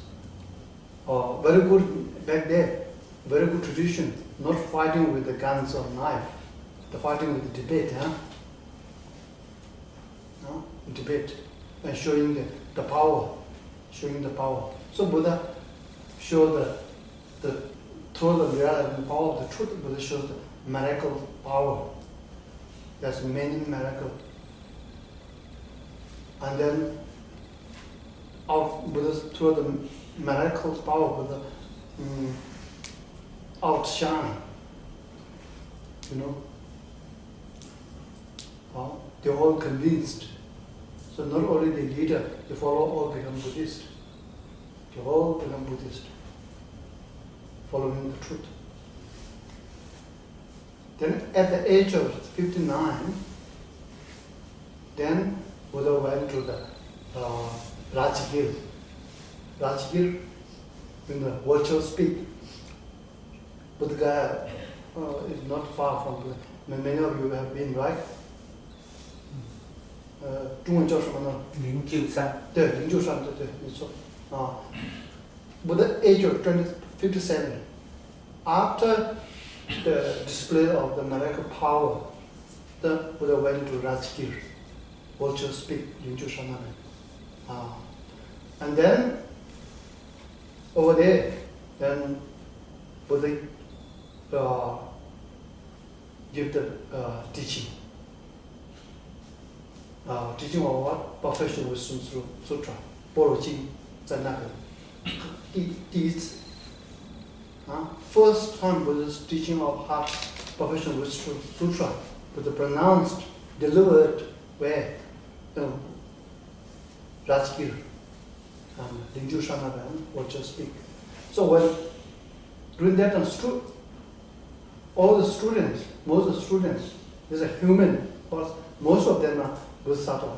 Not only the beings from this earth, but also from many Bodhisattva come from many pure land. Including many infinite Bodhisattva and Arhat and humans, and many of them together there. Bodhisattva including Varshu Pusa, Avalokiteshvara, Guan Yin, Vajrapani, Tizamang Pusa,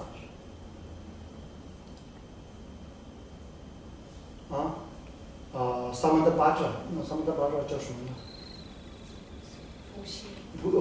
普贤菩萨，整个菩萨都是那时候第一次我讲的那个般若经的时候开始，就是他们就Buddha gives this teaching, pronounced Perfection Wisdom Sutra. So many of them appears in the form of what? in the form of vulture. Vulture bodhisattva. Appearance, huh? That's why this is called vulture speak. Vulture speak. One day the vulture speak, Buddha, and then now the 观音那时候的观音文殊菩萨那时候其实很早就成佛了，他们很早就成佛了，不是菩萨，很像佛一样 ，just like Buddha all the Manjushri, all the Bodhisattva like Manjushri, Avalokiteshvara, Vajrapani, Samadabhatra, and they all achieved Buddha long time ago. But they showed aspect of Bodhisattva in that time. And they listened to the teaching with a great respect and devotion. Display the role model. No?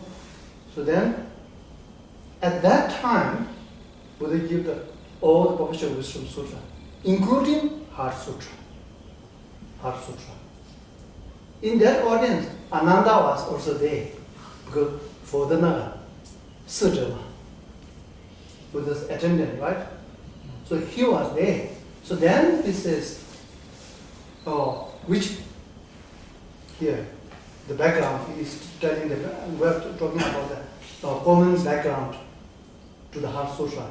So say, that's one I have heard from where? Blessed one, Buddha. At where? At which place? Staying in the large hill that the watchers speak. The location, the watchers speak. At the age of what? Buddha 57. Timing. The location was large hill, watchers speak. To whom? Delivered this Heart Sutra to whom? With a great community of monks and a great community of bodhisattvas. So the monks, many monks, that's all human, including Ananda. Ananda was doing that time monk. And the great community of bodhisattvas, many bodhisattvas, Guanyin, Wenshu Pusa, Pushen, Pusa, 地藏王菩萨，这菩萨都在那里。bodhisattva. So here, with this is complete. That here you can learn 4 points. Speaker, right, of the Heart Sutra, the location where Heart Sutra watchers speak, timing at Buddha age of 57, to whom are all the bodhisattva and monks, particularly to Ananda. So at that time he said, I heard at that time. I heard. So he's giving the background of how Heart Sutra came into being. So this is also Buddha's words. Also Buddha's words. Ananda said this, not his own, I quote. Buddha blessed Ananda's mental continuum, inspired him to say this. So that's why it's called Buddha's words. Buddha's words not necessarily speaking from Buddha's mouth. Not necessary. Buddha's words come from sometimes Buddha's protrusion. Protrusion? Protrusion from here also makes sound. From here. Also, Buddha blessed the wind. Buddha blessed the wind. The wind, bless the wind, and the wind strike the leaves. That is makes the Dharma sound. Teaching. There are many occasions. And sometimes Buddha bless the mind of someone, very receptive being, and let him to speak through his blessing, inspiration, just like Ananda. So all these are Buddha's words. That's why I'm saying Buddha's words is not necessarily coming from Buddha's mouth. You understand? Later on, you will understand more. Huh? So, when you read this point is here, how to apply. When you read the Heart Sutra, first you pay homage to Buddha, and you read in this Heart Sutra. You feel like you are on the virtual speak. Virtual speak with the great community of the monks and great community of all the Bodhisattva, like Guanyin, 文殊菩萨等个都跟你一起在这，那佛在前面，and then you feel like you are in the virtual speak with the great community of all these beings, and then you are hearing this Heart Sutra from four, hearing this.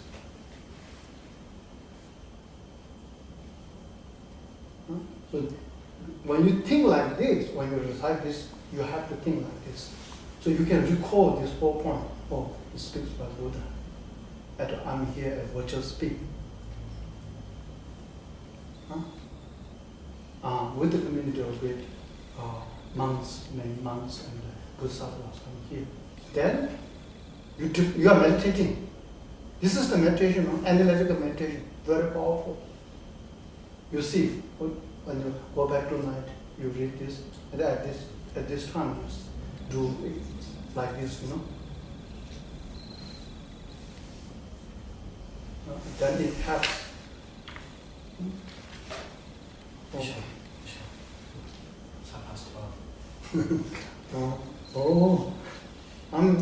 I'm into it. So you 等一下你们回去你们去就说你这样想一想，再重新review 一下。So then you're learning. Here not living is abide, teaching abide in your body. Abide. Then 再重新想一想 then you start thinking. Start thinking. 再重新想 or you think like this, then the one that thinks, then it merge and mingle with every cell of your body.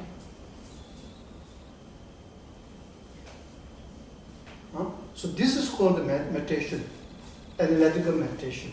You see, I don't know how to do analytical meditation. This is analytical meditation. So this is more powerful than the single point of meditation. Actually, single point of meditation comes after analytical meditation. You do this, okay, you do all this, what I explained, you just contemplate, 想一想，想完了以后呢，最后 the conclusion what you get, it leads you to where? You lead to where? Mind becomes very blissful. 很平静哦，很平静。Very peaceful mind experience. So this peaceful experience of this mind, then you single-pointedly concentrate on this peaceful state of the mind. Don't think anything. Stop all the mental activity. Don't do analytical. When this, as a result of analytical meditation, just thinking, it gives you the result what? Feeling of very blissful, very tranquil, peaceful experience. So this tranquil experience of the mind is the object of single point meditation. So then you single pointedly 享受这个. Single pointedly you do this. And then stop all the analytical, stop all the mental activity, just to focus and enjoy this experience of the tranquil experience, Then when you do this, then it enhances that blissful experience. This we do in the afternoon. Afternoon we do more like the meditation type.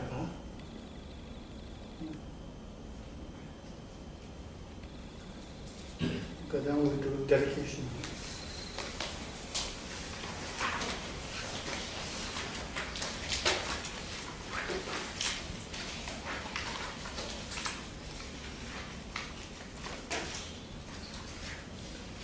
49, huh?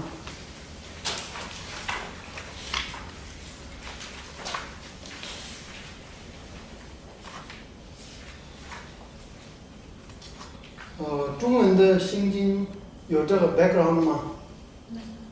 没有吧 I think it goes straight to the main. 中文的心经。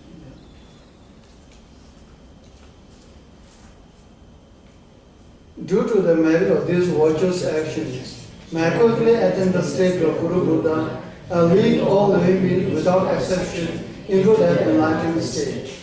May the supreme jewel Buddhishita arise in glory, and may that which has not diminished, but increase more and more. May the supreme jewel perfect view arise in glory, and may that which has not diminished, but increase more and more. Due to this merit, may all beings complete their accumulation for merit of wisdom. May they attain the two perfect bodies that arise from merit of wisdom. May I pacify all the pain of every sentient being who sees or hears me, who thinks of me or touches me. Just like the earth and space itself, and all the other mighty elements, for one is multitude of beings, may always be the ground of life, the source of various sustenance. As long as space endures, as long as sentient beings remain, until then we are to abide, to dispel the suffering of all beings.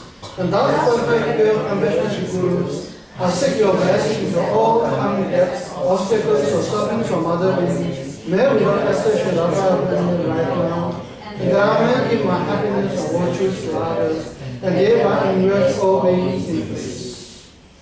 May the teaching the source of happiness and well-being flourish. May all practitioners enjoy good health. May the teaching the source of happiness for all beings always spread. The medicine for the suffering sentient beings, the true source of all happiness, the responsible service to the teachings, may the teaching remain forever. Can you just Rinpoche's sweet written prayer?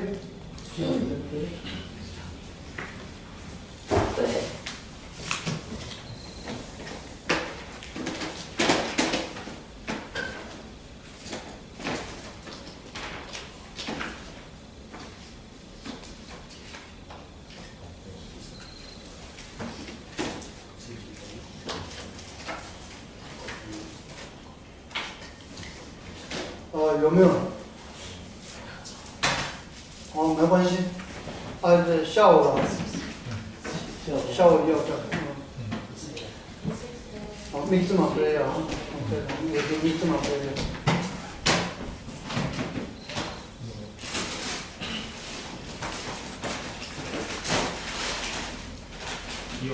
有吗？有。好，发给大家一下。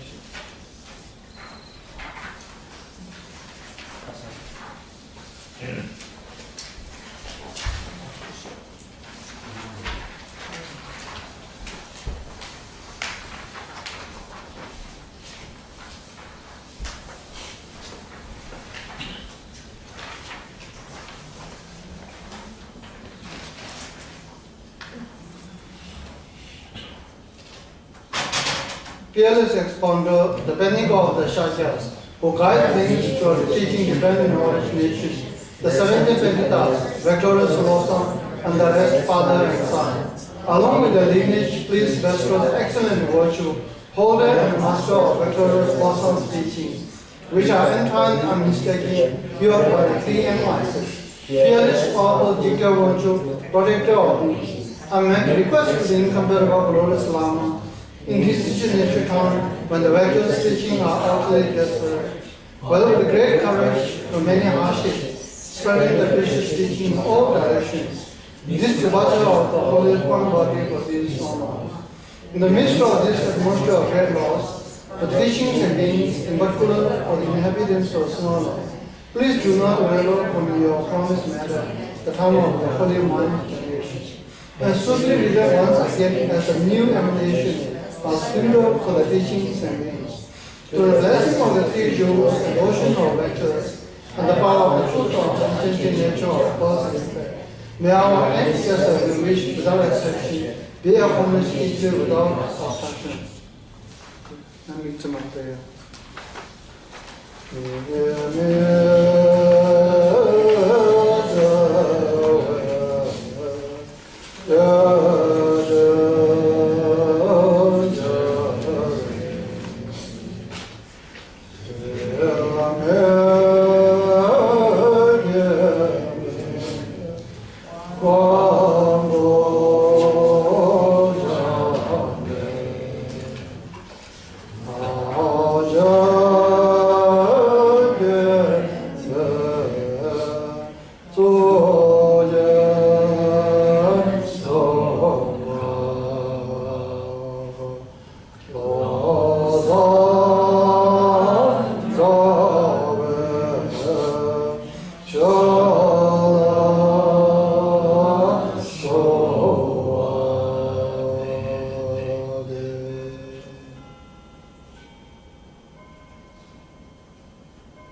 Okay, excuse me everyone. Hopefully you can understand my Aussie accent. We will have lunch until 2:30 because Geshe's gone over a little bit over time, so we might come back at 2:30 and we'll have a 1.5 hour session this afternoon and still finish at 4 o'clock. Is that okay? Okay. 2:30. So 2:30 till 4. Oh, Yeah. Okay. On page 7.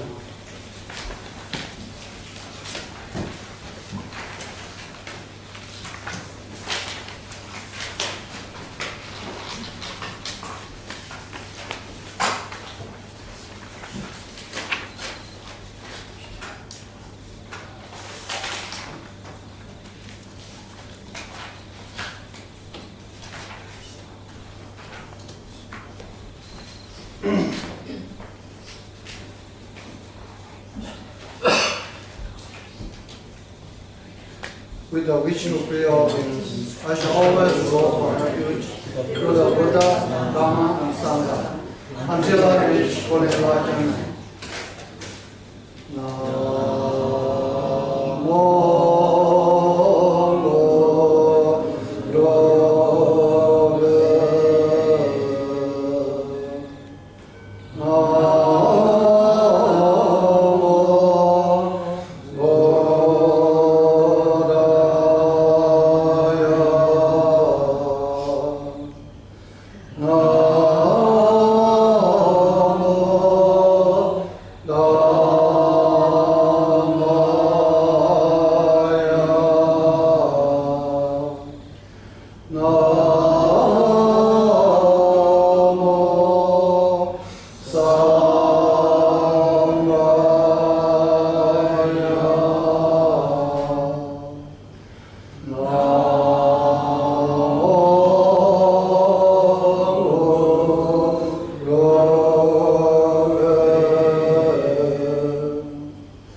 start the Heart Sutra.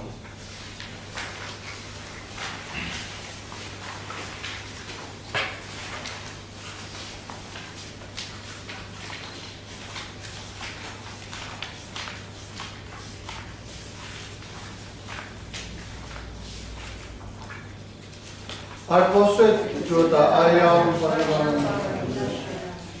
thus, as I once heard, the blessed one was staying in the watcher's state, along with a great community of monks and a great community of bodhisattvas.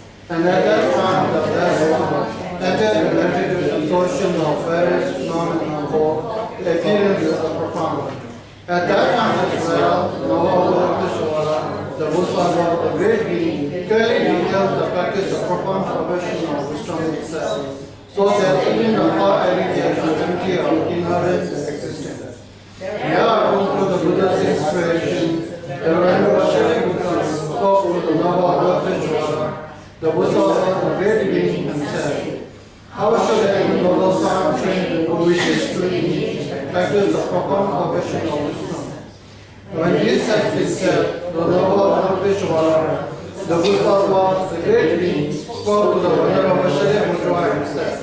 Geshe Buddha, and noble son or noble daughter who wishes to engage in the practice of profound progression of wisdom should clearly see this way. They should see perfectly that even the five aggregates are empty of inherent existence.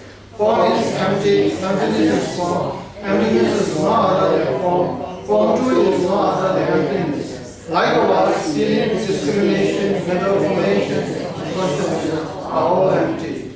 Therefore, Geshe Buddha, all phenomena are empty. They are without defining characteristics. They are not born, they will not cease. They are not devoid, they are not unprepared. They are not deficient and they are not complete. Therefore, Geshe Buddha, in emptiness, there is no form, no feeling, no discrimination, no mental formation, no consciousness. There is no eye, no ear, no nose, no tongue, no body, no mind. There is no form, no sound, no smell, no taste, no texture, and no mental object. There is no eye element and so on up to no mind element, including up to the element of mental consciousness. There is no ignorance, there is no distinction of ignorance, and so on up to no aging and death, and no distinction of aging and death. Likewise, there is no suffering, origin, cessation of heart. There is no wisdom, no attainment, also no knowledge. Therefore, Geshe Buddha, since bodhisattva has no attainment, they rely on this perfection of wisdom and thereby of life.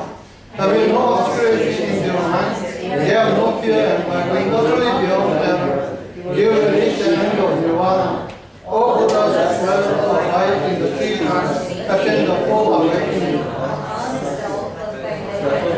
Relying on this profound progression of wisdom, therefore one should know that the mantra of the perfection of wisdom, the mantra of the great knowledge, the answer of the mantra equal to the unequal, the mantra of the space also is true because it is structure. The mantra of the perfection of wisdom is proclaimed. Geshe Buddha, the bodhisattva, the great being, to train in the perfection of wisdom in this way. They are with the blessed one who rose from that meditative absorption and commanded the true aYdnaDc9sRI, the bodhisattva, the great being, and saying, excellent, excellent, wonderful child, it is just so, it should be just so. We must practice the profound perfection of wisdom just as we have revealed. For then even the Buddha will rejoice. As the blessed one uttered these words, the Venerable Geshe Buddha, the Holy aYdnaDc9sRI, the bodhisattva, the great being, along with the entire assembly, including the worlds of gods, humans, and souls, and Venerable, all rejoice and highly praise their spoken by the blessed one. Opposite to the gathering of Drakinis in the three chakras, who abide in the holy yogas of using space, by the power of clairvoyance and magical emanations, look after practitioners like a mother or a child.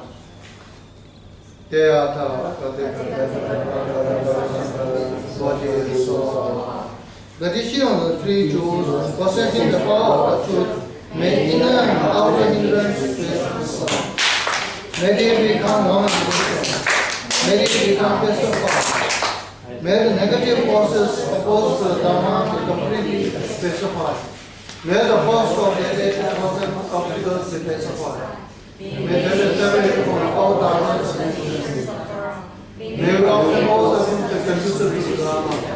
May they be our associates and happiness and well-being here right now. May they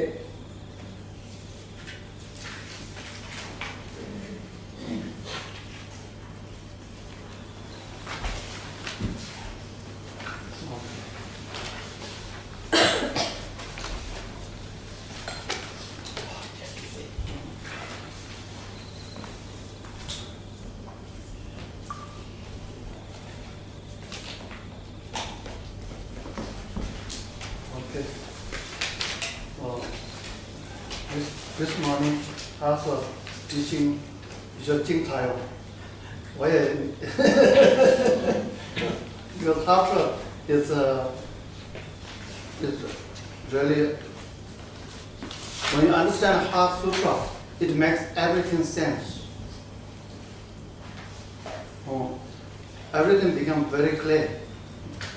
You know, that's why it's some the sutra is called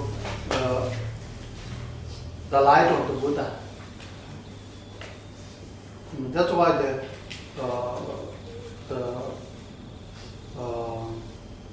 那叫什么？那师傅，中国的以前那去印度拿那华的什么师傅？玄奘啊，玄奘啊，他玄奘去的时候，去拿印度的时候拿到说，你看 light， 拿到了 light。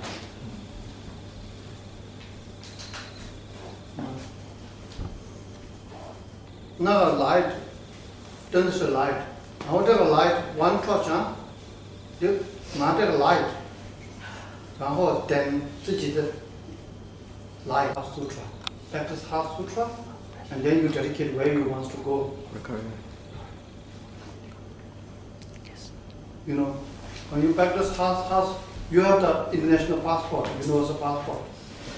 You know, here, your pure mind. That's your universal passport, huh? Then Heart Sutra is like getting a universal visa, you know.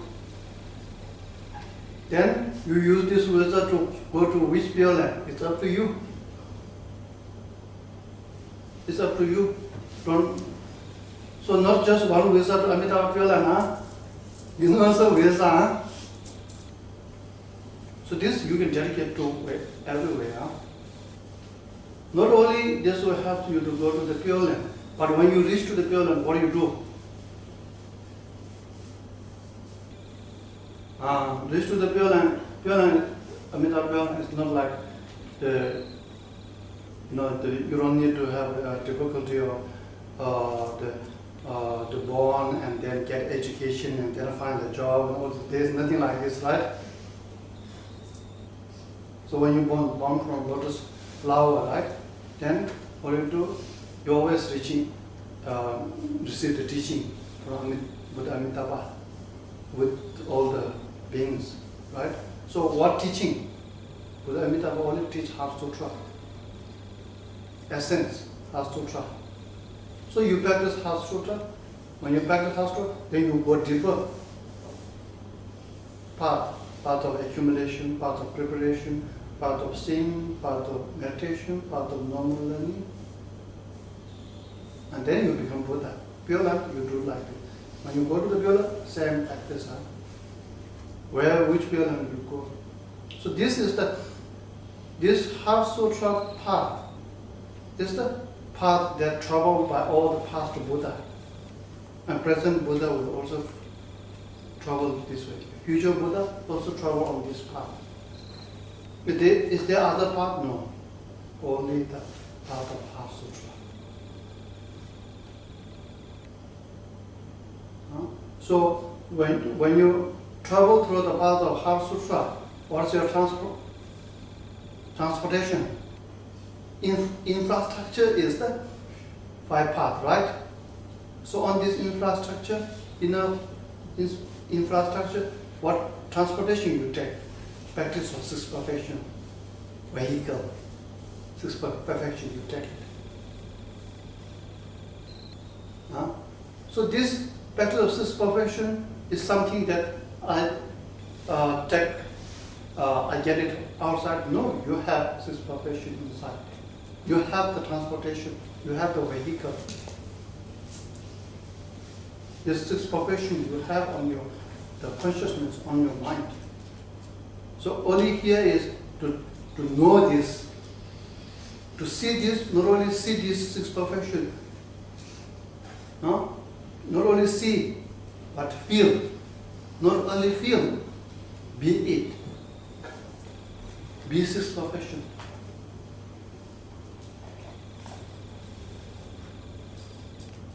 You know, so Xinjing is not like your audience, you know. Xinjing is the participant, you know. You are watching the game, audience, you're only involved. But Xinjing practice, all the Buddhism practice, especially Xinjing, you have to be the participant. Participant, not the audience, not the game creator. Also the participant, you participate.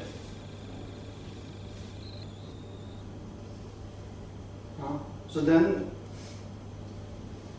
okay. So this is the news. So Heart Sutra, but only you can this multi-purpose on Heart Sutra. You can use the multi-purpose. If you practice Heart Sutra, what it becomes? Right now, your mind is like what? Your mind is like very dangerous boss, huh? No, you're very dangerous boss. Then when you practice Heart Sutra, what happens? Your mind becomes very lovely servant. Huh? Very beautiful servant, huh? Mind becomes.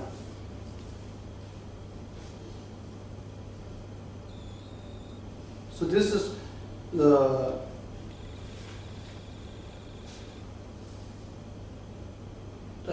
who helps you to fulfill all your wishes, you know.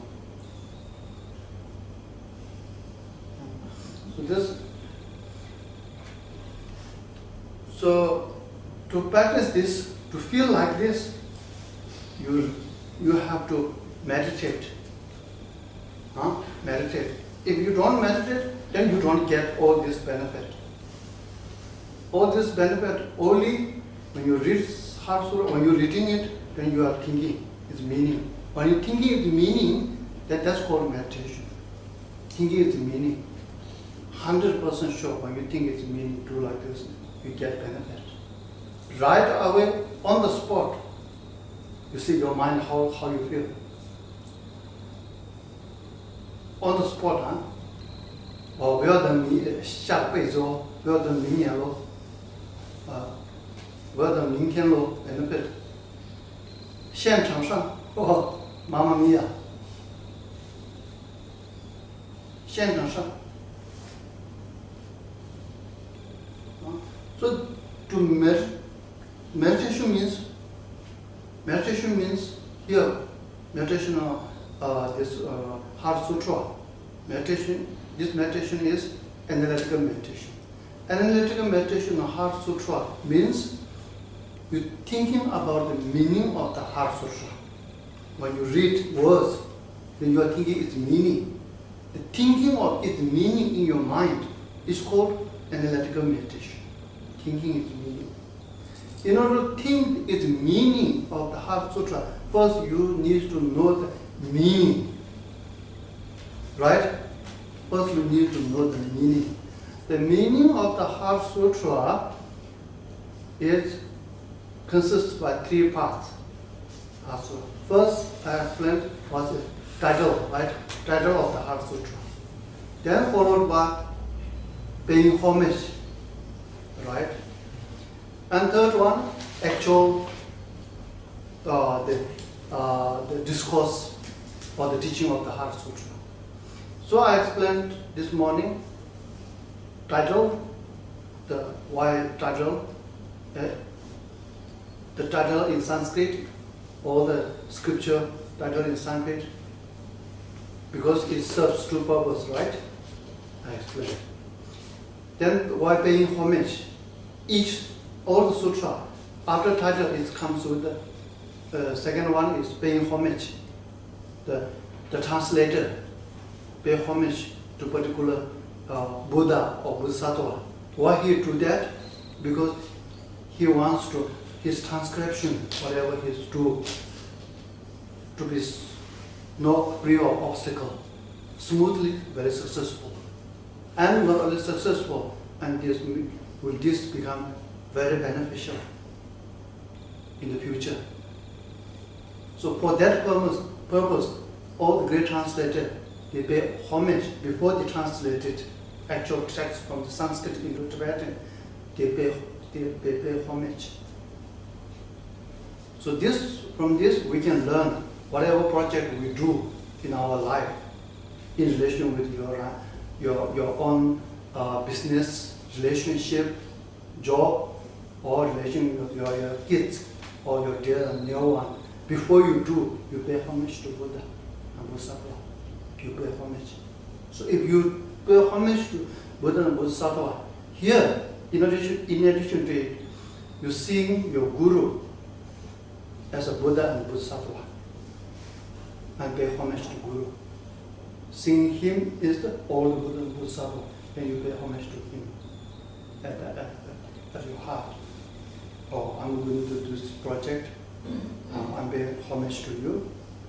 So may this my project be more less outer and inner obstacles, more successful, and then the end result, outcome of this project, may this bring maximum benefit to all the beings.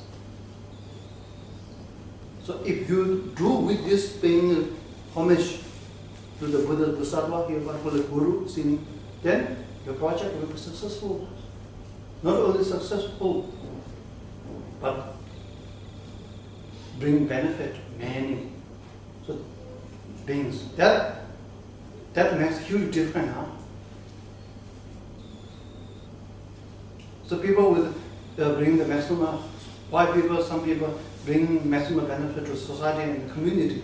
They did like this, They think big. What is the cause? What choice they choose? So they like this. This makes a huge difference. So from this we can learn Heart Sutra. Then after paying homage, then Heart Sutra's main discourse, right teaching. So the main discourse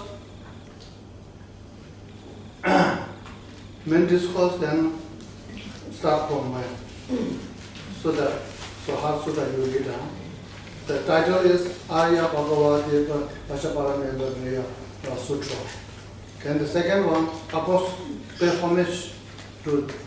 paying homage is approach to the Arya Vachaparamedha, right? And then the teaching starts from thus I have heard the actual teaching of Heart Sutra. From here to the end.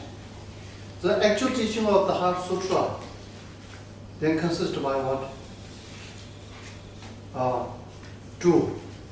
One is the explanation of the circumstances of the background to the Heart Sutra, how Heart Sutra came into being, right?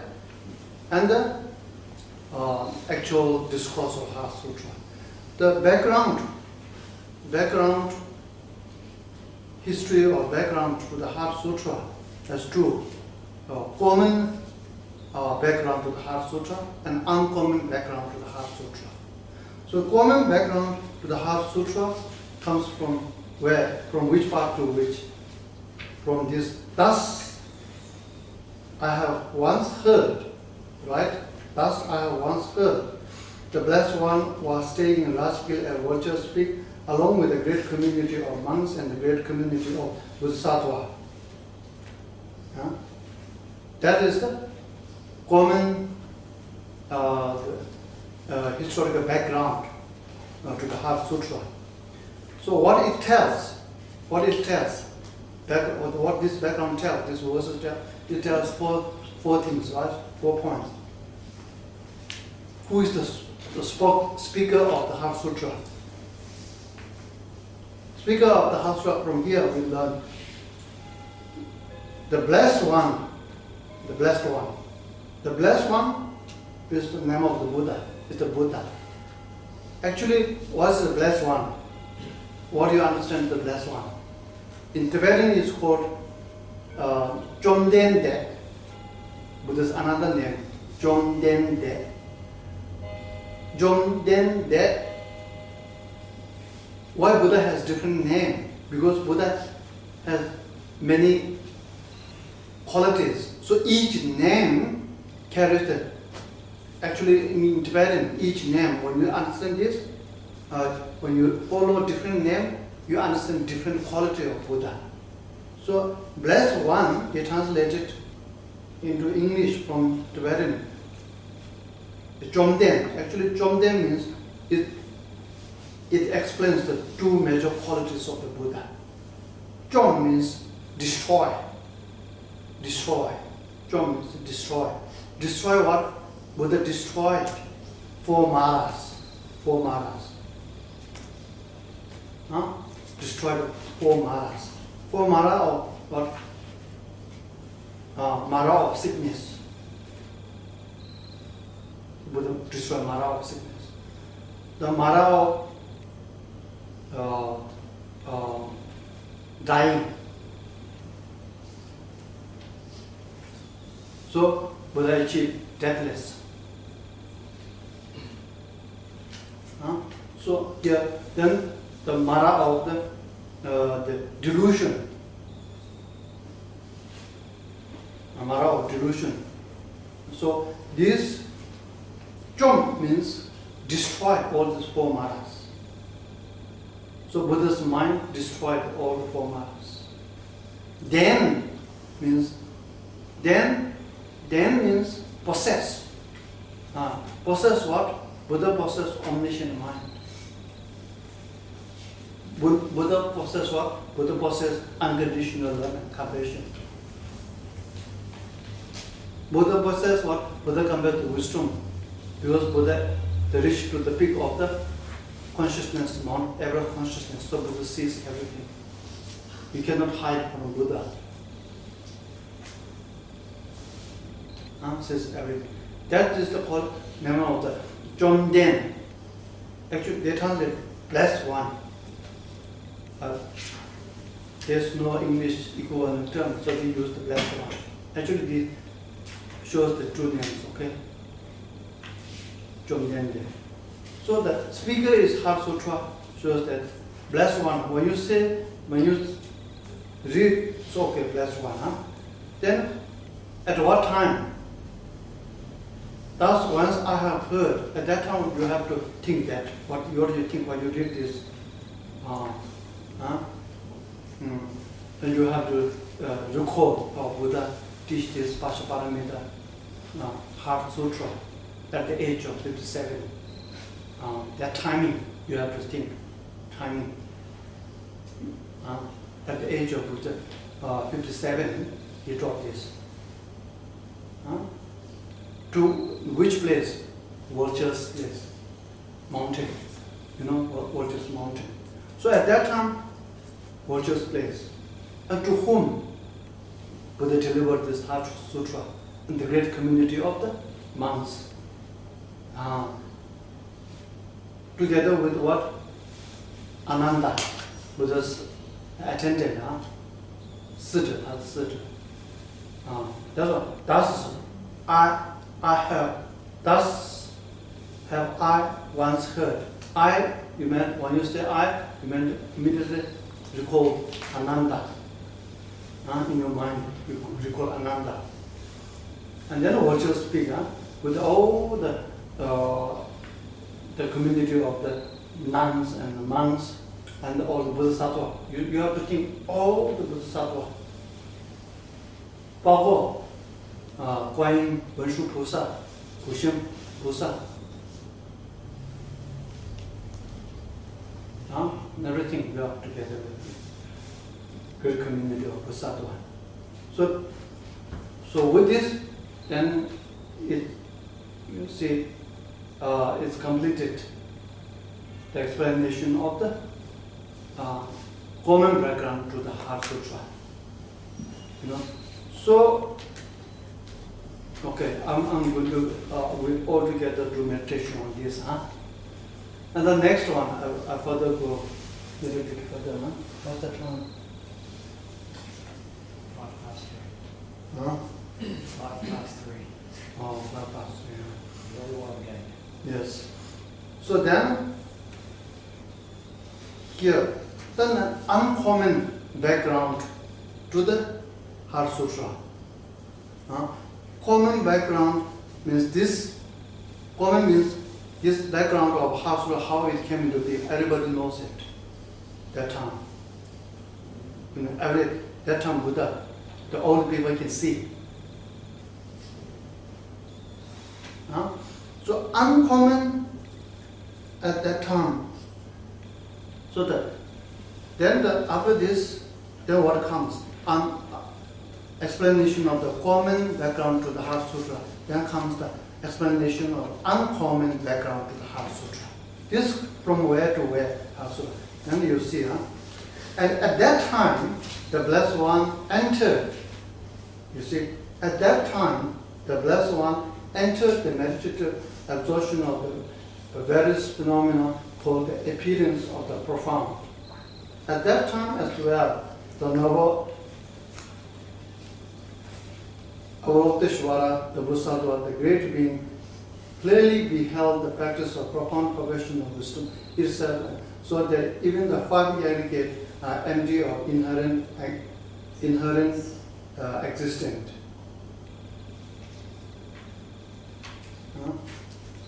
So this is the uncommon background. Uncommon background from this.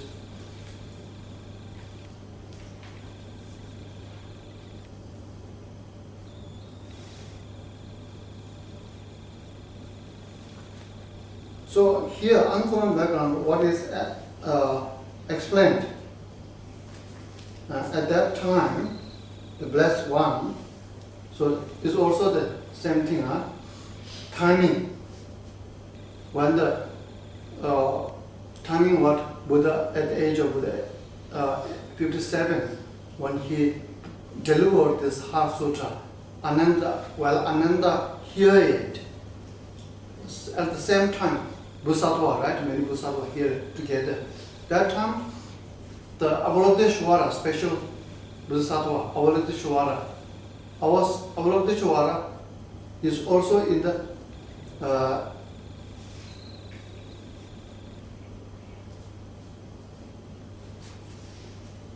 Blessed One entered the major absorption of the various phenomena called the appearance of the profound. At that time as well, the Avalokiteshvara Bodhisattva, great being, clearly beheld the practice of profound progression of the wisdom itself, and so that even the 5 aggregate empty of inherent existence. So when Buddha, at that time, when Ananda hear it, Buddha start teaching, huh? Buddha start teaching. How Buddha start teaching? Buddha himself went into the meditation on ultimate nature of all the phenomena, the ultimate reality of all the phenomena. That is the emptiness. Buddha went into meditation on deep meditative absorption. Deep meditative absorption means Buddha went into meditation on emptiness. Not only went into meditation, when you meditate on emptiness, which aspect of you meditating on emptiness? Your mind is meditating on emptiness, right? Meditative absorption means mind that meditates on the emptiness is totally mingled and merged, become one. Subject of mind and object emptiness, become one. You can't differentiate. This is mind and this is emptiness. You cannot differentiate. Totally absorbed. Just like milk put into water and shake. So you cannot differentiate. This is water and this is milk, right? After milk mingles with the water, shake, stir completely. then can you differentiate? This is water and this is milk. You're not right. So that kind of experience of your mind enters into your ultimate nature. Totally merge and mingle and become one test, inseparable. That kind of the experience is called meditative equipoise. No dualism, huh? No subject and object, no dualism. There's no feeling of me and other, no. It's all become, whole universe become one test. In that experience, you this small part, me, lost. Me completely lost. No. I used to say that in that experience, you feel your drop of dew on the leaf falls into the ocean. Your small part becomes universe. You cannot say I'm here. In that experience, you don't have feeling of I'm here because you are there, here, too, everywhere. You know, you mingle with the whole universe. You know. Sometimes it's called the inner Big Bang. 爆炸咯，爆了，整个宇宙都有了，你在。You are everywhere, huh? So everywhere means in the space. You imagine in the space. We cannot say I'm in the middle of the space or this way. There's no. It is non-location. You understand? There's no specific location because you are everywhere.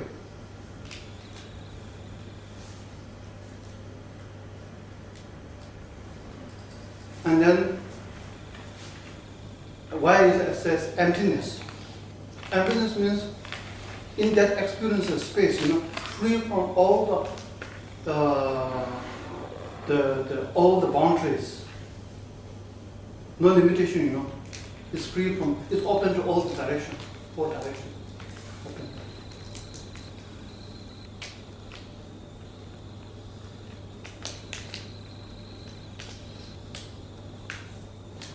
So where you can find perfect? In the material, no way to find any perfect. In the form, no way to perfect. Yeah? We use the word perfect. But you see, perfect, oh. When we go, oh, 这里有差的，这里有 defect, nothing different. There's no, in the physical material world, you don't find perfect. Perfect only in where? Inside. In the emptiness. Then there's the perfect, really. That's why it's called perfection. Perfection means you are going towards the perfect, where it's inside. The perfect is inside. So that's why this practice called Perfectional Wisdom Sutra, because this is taking you towards your inner perfect emptiness. You know, so when you reach it, you perfect.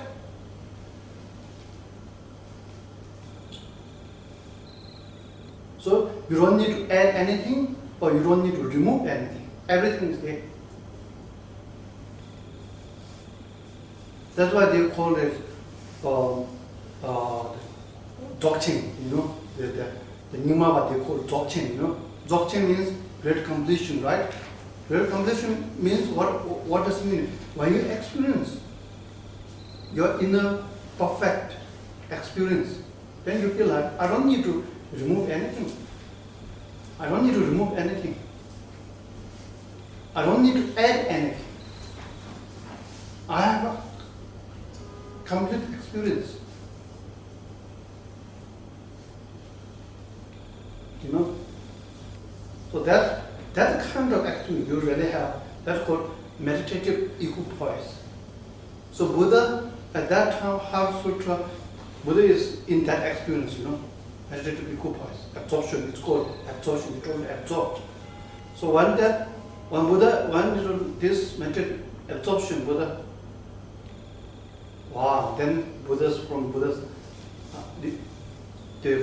the light comes, light shines, radiate from Buddha. Radiate, light. Light radiate, and then when light radiate, then light travels to this, the whole, the Yuzhou, light goes. Whole world system, Buddha's light goes. And then it's specified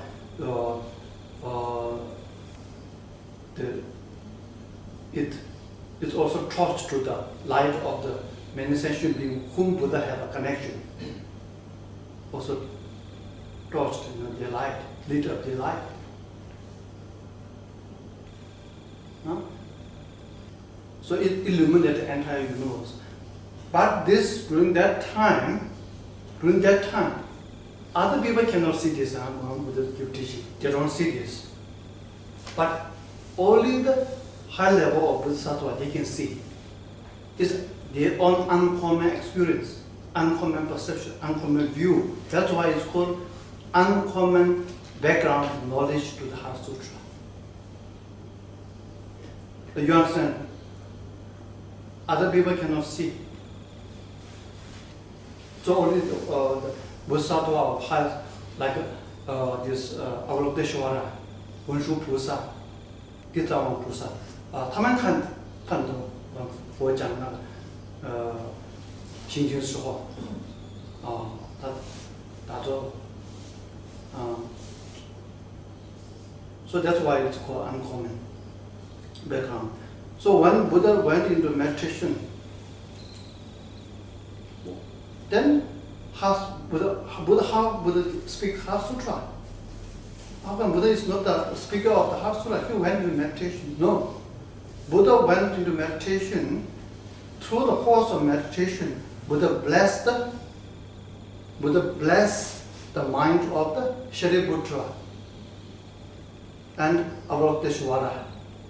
Buddha blessed the mind of the continuum of the aYdnaDc9sRI and Shariputra. So when Buddha inspired, in other words, Buddha inspired the Shariputra and aYdnaDc9sRI. So when Buddha blessed their mind continuum, so that aYdnaDc9sRI, through the power of the blessing of the Buddha, through Buddha's meditative absorption, it inspires the Shariputra to raise the question. Raise the question.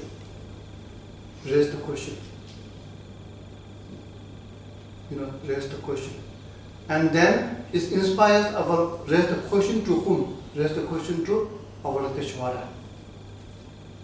And then Buddha also blessed, because of Buddha blessed the mind of the aYdnaDc9sRI. And he also got inspired and answered to the question of the Shariputra. Answered. After answered, and the Buddha approved that answer. Answer by the aYdnaDc9sRI to the Shariputra. Buddha approved it. After Buddha approved that answer, all the people saying the great community of the Sangha, monk and great community of the Sadhu, they all experience happiness from this question and answer raised, and the answer approved by Buddha, and they're very happy, and they take it to the heart. So this is the Heart Sutra. The actual Heart Sutra teaching is what consists of. Actual body of the Heart Sutra teaching consists of 4 elements. First, the question raised by Shariputra. The question raised by Shariputra. Second, the answer given by aYdnaDc9sRI. Third, the approval of the answer approval of the answer of aYdnaDc9sRI by Buddha Shakyamuni. You understand? Huh? The fourth, after this, then all the beings, when they hear this answer and question, and approval this answer by Buddha, they're all very happy mind, and then they take this to their heart. You know, for the four, huh? So you see, then these are the Heart Sutra. So these are the words of Buddha. As I said, Heart Sutra is words of Buddha, but Buddha not spoke from his mouth. That's a distinctive feature, very powerful. Then even though this is question and answer between the Shariputra and aYdnaDc9sRI and approval, still we count this is the words of Buddha. Why? Because even though this words not coming from the mouth of the Buddha, coming from the mouth of the Shariputra and the aYdnaDc9sRI, but comes out through what force? Influenced by the blessing by the Buddha. When he meditated in the meditative equipoise and emptiness exhaustion, is, you know, that's why it's called words of the Buddha. You understand? So there's what kind of question aYdnaDc9sRI raised. Huh? So this we will do tomorrow, huh? Now I will explain. That's just the key. The question raised with aYdnaDc9sRI, and then giving answer by the question raised by the Shariputra, then answer given by the aYdnaDc9sRI. Then Shakyamuni approved that answer. So this is the Heart Sutra. This I will explain tomorrow, huh? But today we do meditation now. Yes. So where is the end of the uncommon background? Is Oh. it when Buddha Okay. acknowledged, or when No. everyone else? So took from and here, realized? end of the uncommon is uncommon starts from here. At that time, start from here. At that time, right after the common background of the Heart Sutra. Common background of Heart Sutra is from where? Thus have I once heard the Blessed One was staying in Rajkir at the watchers speak along with the great community of monks and great community of Bodhisattva. Up to here, this is the common background. So uncommon background starts from where? At that time, the Blessed One entered the meditative absorption of the various phenomena called the appearance of the profound. At that time as well, the Nava-awakteshwara, the Bodhisattva, the great being, clearly beheld the practice of profound perfection of wisdom itself, and saw that even the five aggregates are empty of inherent existence. Up to here. Huh? So then the main body of Heart Sutra, then the common and uncommon background is finished to the Heart Sutra piti. Then main Heart Sutra comes from where? Start from there happen through the Buddha's inspiration. From there, then all the way to the end is the main Heart Sutra. This consists by what? 4 elements, as I explained. Question through the force of Buddha's blessing and inspiration. Blessing to the mental condition of both the Shariputra and aYdnaDc9sRI. Bless them, their mind. So aYdnaDc9sRI inspired to ask the question.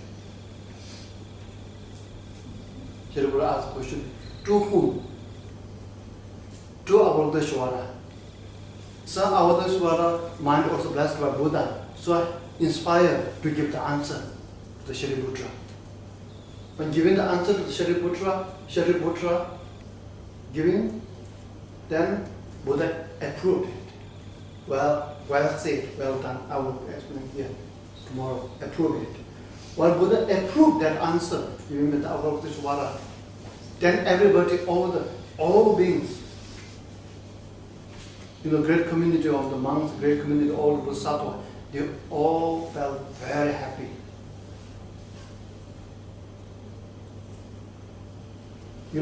Many of them, one Buddha approved, many of Bodhisattva realized, highly realized. They managed to go even more deeper within themselves, go deeper. Being able to manage climbing higher on the consciousness. So one day, because then they take this advice to the heart. You understand? But this I will explain tomorrow. So today I'll do the meditation. Yeah. 你要念心经的时候呢，你要念心经的时候，你要念嘛。如果你有背的话，那很好。如果你有背的话，非常好。这我建议你们一定要背，一定要背。如果你背的话呢，那比如说背的话，它的优点在哪里？背的话，你要念的时候，随时都可以念，对不对？随时都你可以念。你坐车子走路做什么事都可以念，对不对？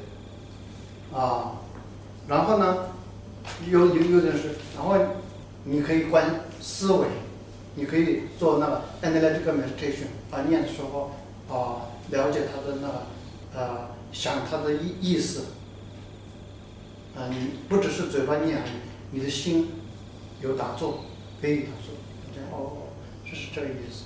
That's when I heard aYdnaDc9sRI for the Sutra for 57岁的时候讲这个法心经，对谁？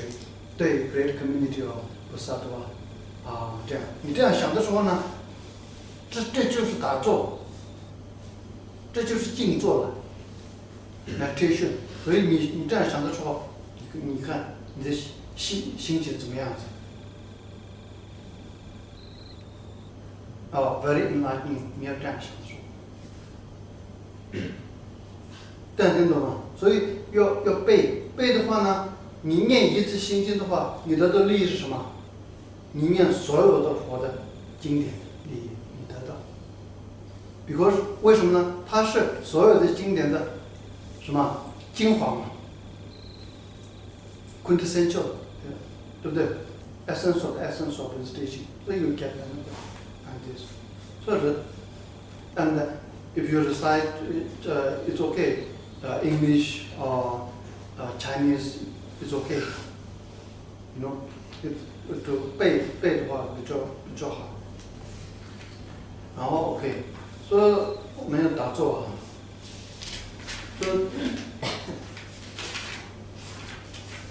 怎么打坐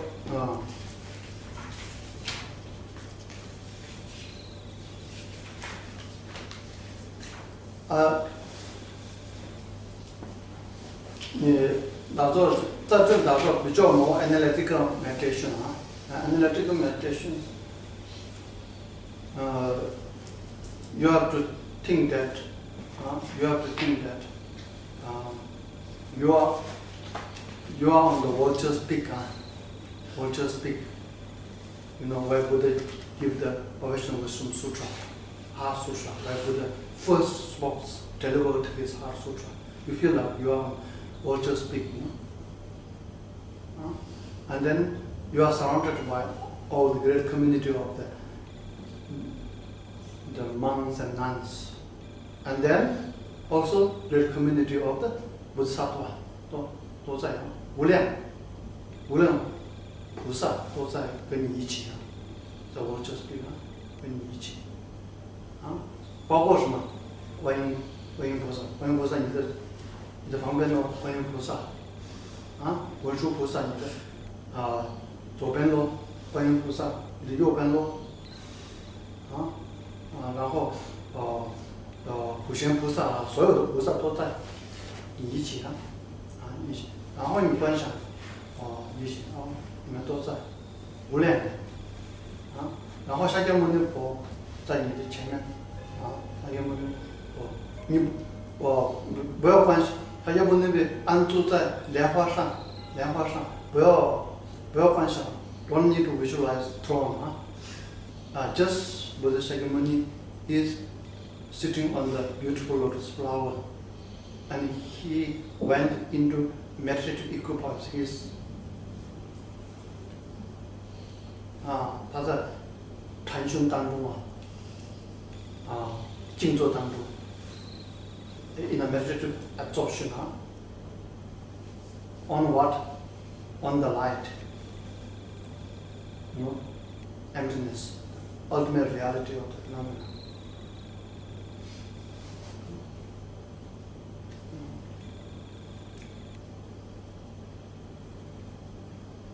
Mm. 你真真实实的看到了佛，这样。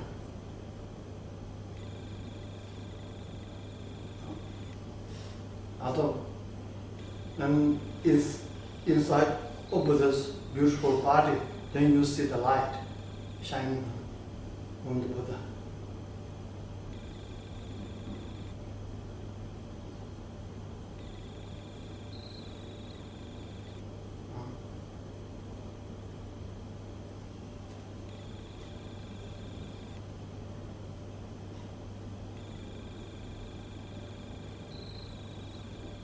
So the light of the Buddha shining from within the Buddha's body, light of the wisdom.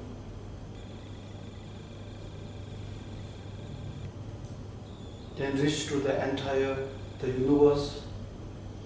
Entire universe, light reaches entire universe.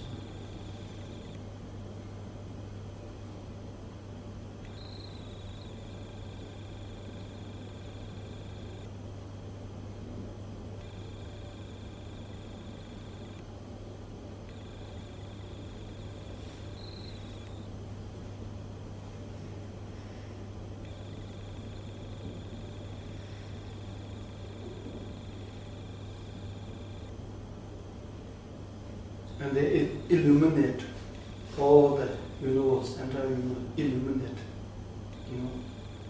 light illuminate all the entire universe. And also illuminate the mind of all the sentient beings, particularly your mind and the great community of the Buddha, surrounding the Buddha, all the sanghas, and all the bodhisattvas, including the Ananda, 观音、文殊菩萨、普贤菩萨、地藏王菩萨 It illuminates the mind. You see, like it touches the mind. Light of the Buddha touches the light of all the bodhisattvas and the great community, including yourself.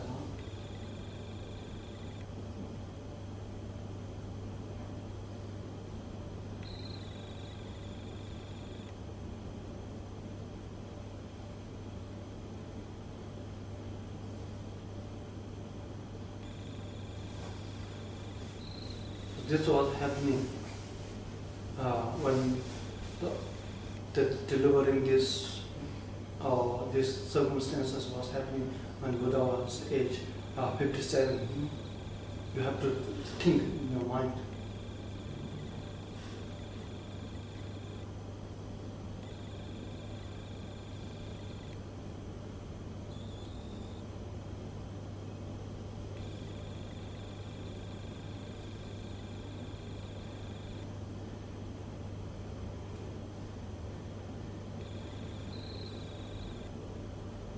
You try to feel you are really in the presence of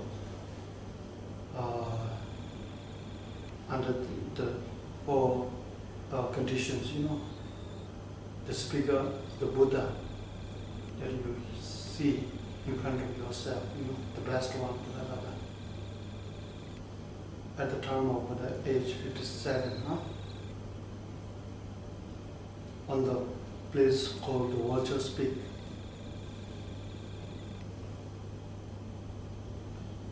As the pure land of the Buddha Shakyamuni location. and the great community of the all the Sangha.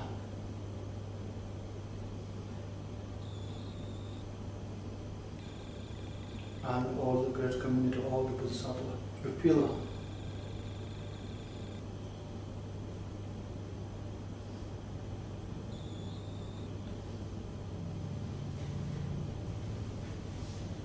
And the Buddha went into a deep meditation.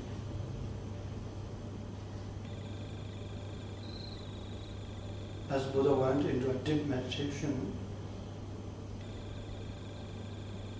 then light radiated within the very core being of Buddha, light radiated, the wisdom light.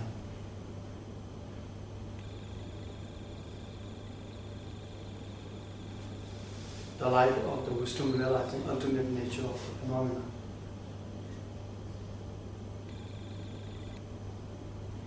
And then it strike all the universe, Tango light. So it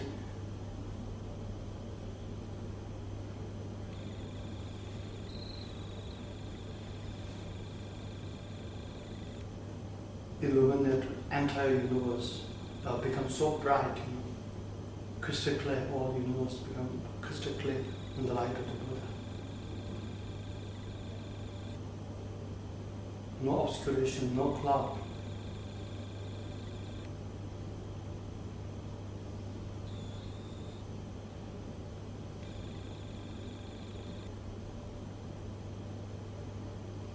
And then there's also illuminate all the darkness, illuminate the mind of all the great community of Sangha, and illuminate the great community, mind of the great community of the Bodhisattva, including your mind, illuminated.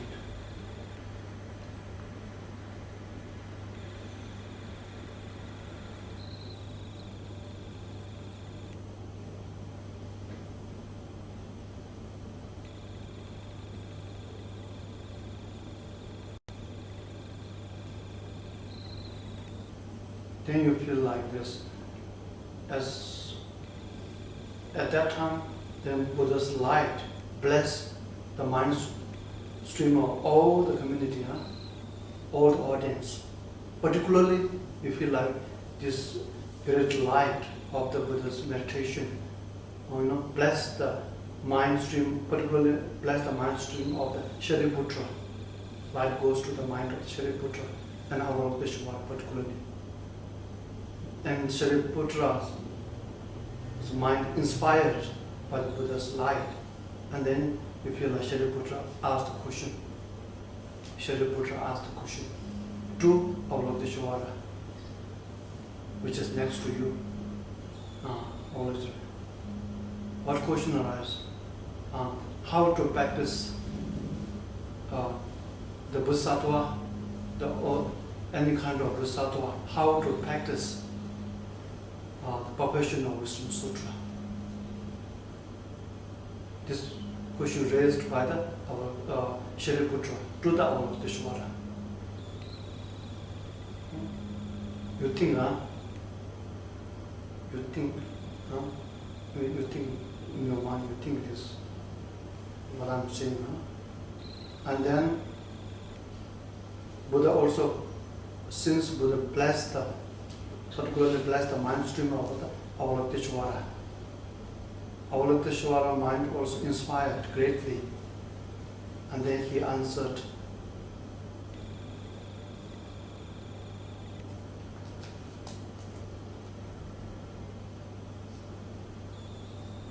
Avalokiteshvara, the great being, spoke to the Venerable Shariputra and said, Shariputra, any noble son or noble daughter who wishes to engage in the practice of profound perfection of wisdom should clearly see this way. They should see perfectly that even the five arrogants are empty of inherent existence.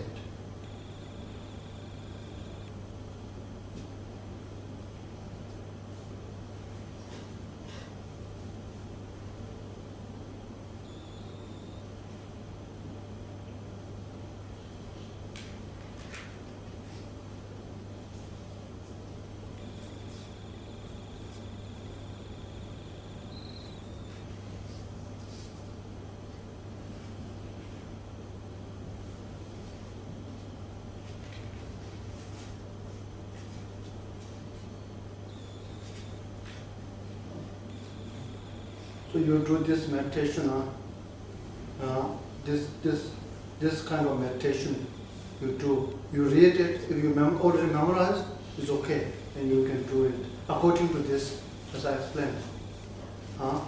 If you don't memorize, tonight you go back and then you read it, then you think about it. You think about it. Thinking is called, this thinking the meaning of the Xingjing is called meditation. 这样听懂吗？这样听懂吗？如果你不可以这样，我这样做的，觉得话，我那个，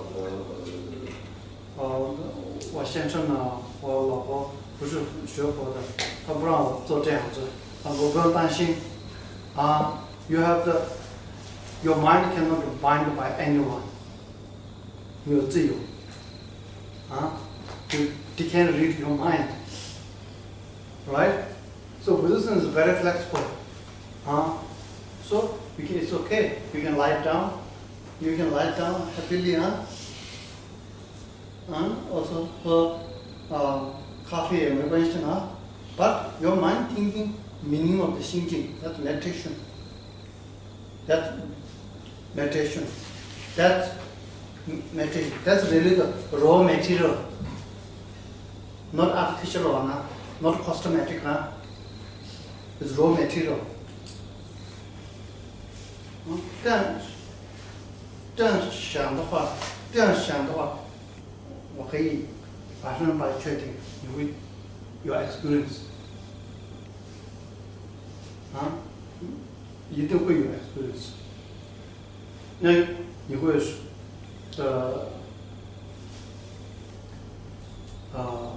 尝到味道心经的，所以这就这样想，这就是打坐了。想迷你听懂吗？他的 title the information you see the information.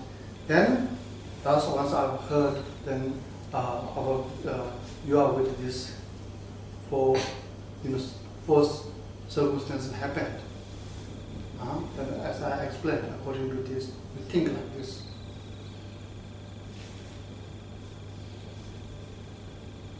And this is exactly how the Buddha teaches.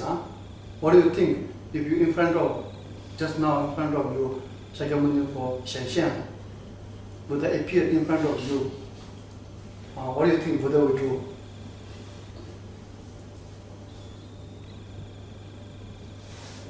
What do you think Buddha will do? Don't expect, Buddha, 哇，人的障碍都没有了，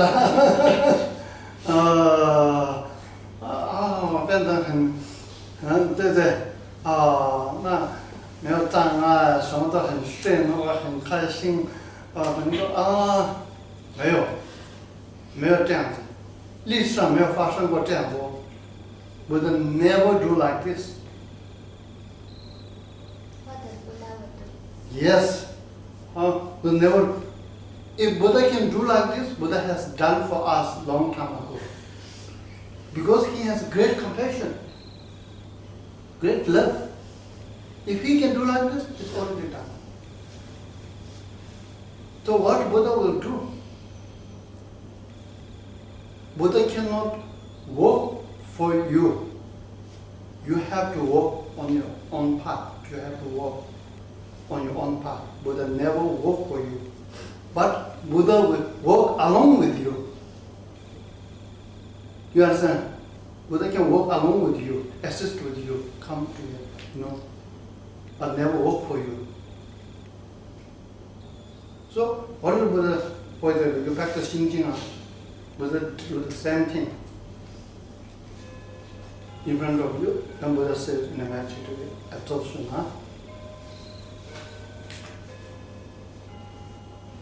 and then bless your mind. When the bless this Buddha can do, Buddha can bless your mind.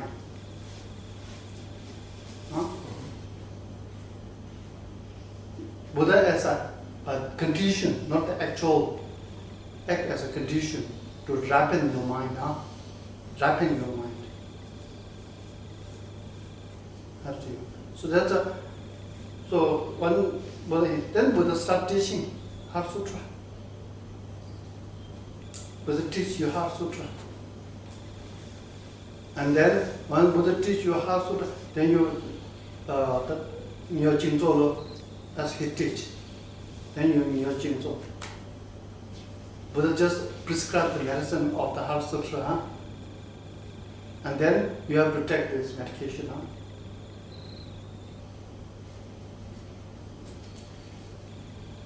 佛会说什么？佛就说哦，你看，你不要求什么，整个都在你里面哦，你的身体里面什么都有 ，all the jewel inside of you. So you look in. I first say you look at the jewel or part of preparation. 所以我的这样，然后你要看，行，这明天会来的。Actual body tomorrow will come. So, you have any question? Yes. Earlier you were saying we do the stabilization meditation after analytical. Yes. Supposing we are doing the analytical. Yes. Yes. Say on a good mornings, a good day, sometimes it goes seamlessly into that blissful state when you say no thoughts. Sometimes like that, say, but sometimes it doesn't get there. Sometimes you just do the analytical, but it doesn't go further. It gets stuck. Yes. So my question is, do we stop there, or do we switch off and then just switch to the thoughtless state? What do we do? Yes. At that time, when sometimes you do meditation, you get that blissful experience. Sometimes you see you got stuck, right? At that time, you stop there or you shift.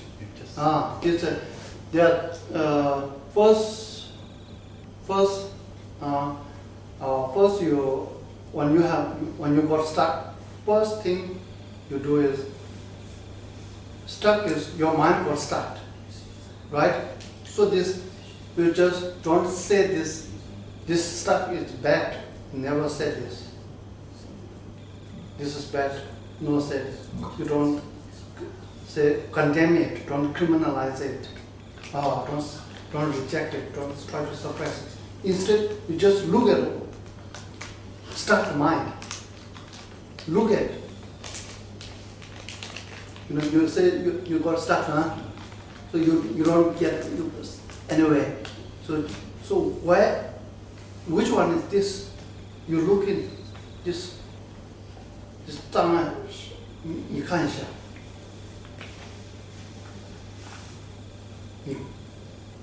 ，you don't need to judge anything, just to watch this stuckness. This is the feeling of the mind. It's stuck. It's a feeling, right? So you look at that feeling. The most of the time, when you look at it, it dissolves on its own accord. It dissolves. The stuckness goes away. In many occasions, it goes away. If you you apply the first method, it doesn't work. The second method, then you feel like you're with nature, your basic sanity, your pure consciousness, Jinn of the Buddha that you have. That pure mind, you feel like it manifests, pure mind manifests into a very tiny light. We call it drop, very tiny drop light. Very shining, small drop, but very shining. Very shining. You visualize this. So then it remove the stuckness or obstacle, whatever, mind obscuration. It removes when you think like you meditate for some time. Even that doesn't work. Then you have to stop the meditation. you stop the meditation. Stop meditation, and then fresh yourself, you know. Fresh yourself see far things, ocean, huh? If you have to see far things. In order, I need to see far things. No, far things. And take a deep breath. Take a deep breath. It helps. If not, then take a shower. Yeah.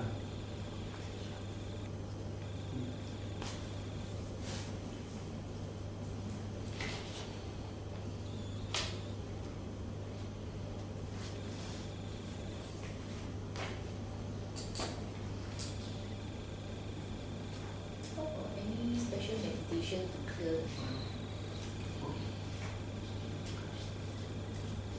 Now, the more, if you have the Guru, the supreme method is visualization of Guru, request him. Then it's called supreme merit field. That's why it's called supreme merit field.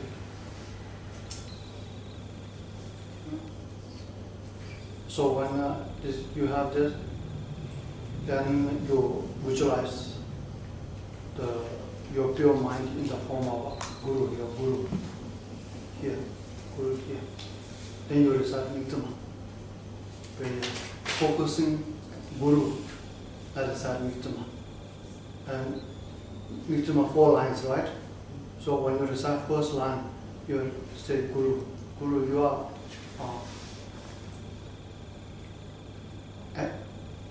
synthesize of all the compassion. Guru, you are the synthesize of all the compassion of Buddha. So that's why you are the Guanyin菩萨. You have to tell the Guru, you are the Guanyin菩萨. When you recite the second line of Nittama, you say, Guru, you are the embodiment of all the wisdom of the Buddha. So for me, you are the Mujishi, the virtual菩萨. And when you recite the third line, you say, Guru, you are the power of all the Buddha and Bodhisattva. So for me, you are the Vajrapani, Buddha Vajrapani. Guru, then you say, Guru, you are the all the Dharma. All the Dharma. Buddha Dharma. And you are the all the Sangha. So you are my ultimate object of refuge. In your mind, you say, focus on the Guru, and you say, Guru, you are my ultimate object of refuge. I have nowhere to go. You are my only source of the shelter and inspiration and hope, object of refuge. So you are the only one, and I don't need. So, you. So please, then whatever you say, please remove my obstacle for my spiritual journey. Remove my obstacle for my spiritual journey. This is the supreme practice.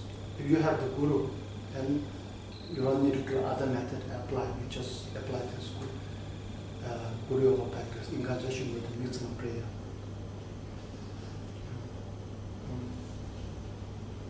So this for me, then this I can tell from my own experience, take care.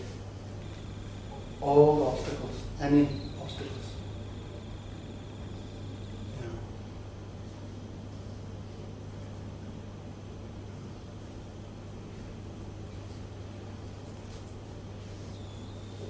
So tonight, you read Heart Sutra, huh? Read and then think up to where? Think up to where? Up to the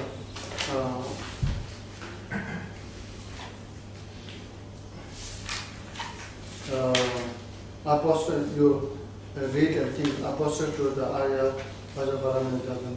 Thus I have once heard the blessed one was staying in the large scale watchers speak along with the great community of monks and great community of the Sattva. This is a common background to the Heart Sutra. At that time, there are 3, 4, point involved. So you have to think. At that time, you think. Then, at that time, the Blessed One entered from here. Then start the, and at that time, from here start the uncommon background to the Heart Sutra.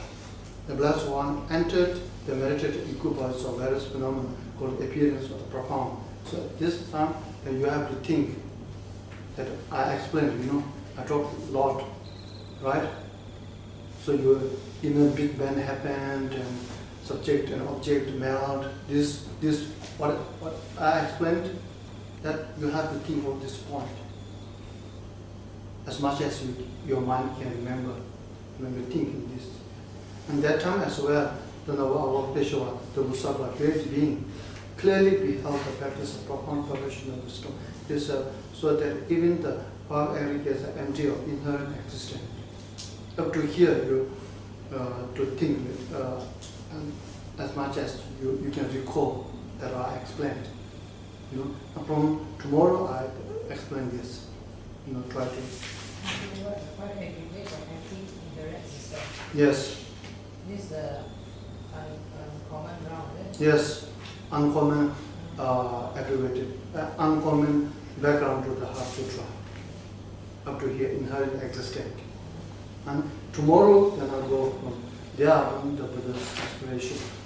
The actual Heart Sutra start from Shariputra, spoke to the Avalokiteshvara, from here to the end. So the actual body consists of what?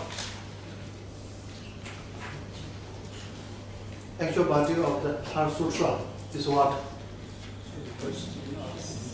Yes, the question raised by the Shariputra. Then the answers are given by the Avalokiteshvara. And then third one, the approval of the answer given by the Avalokiteshvara to the question raised by the Shariputra, right? And the fourth one, yeah, the happiness of all the followers, all the great community during that time, the happiness gained from what? Gained from the question and answer approved. So they're all happy. And then they're all happy, and then they take this advice to the heart. Are you clear? If you clear this, only 4 lines, right? So the magic of this is you captured the Heart Sutras. So then it's easy when you explain, easy to understand. Also, first just let this sink within you, 4 outlines, Heart Sutra. So then later on, then when you give any explanation of Heart Sutra, you can immediately catch. Oh, this goes to the fire, first fire. This goes to the second fire, third fire. So your knowledge enriches. So this outline is very important. Just having this outline, thinking question is meditation, analytical meditation.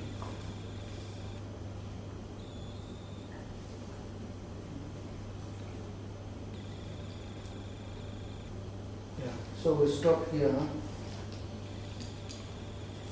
Okay.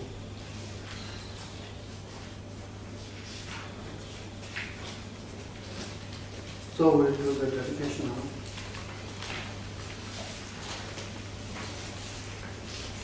Page 49.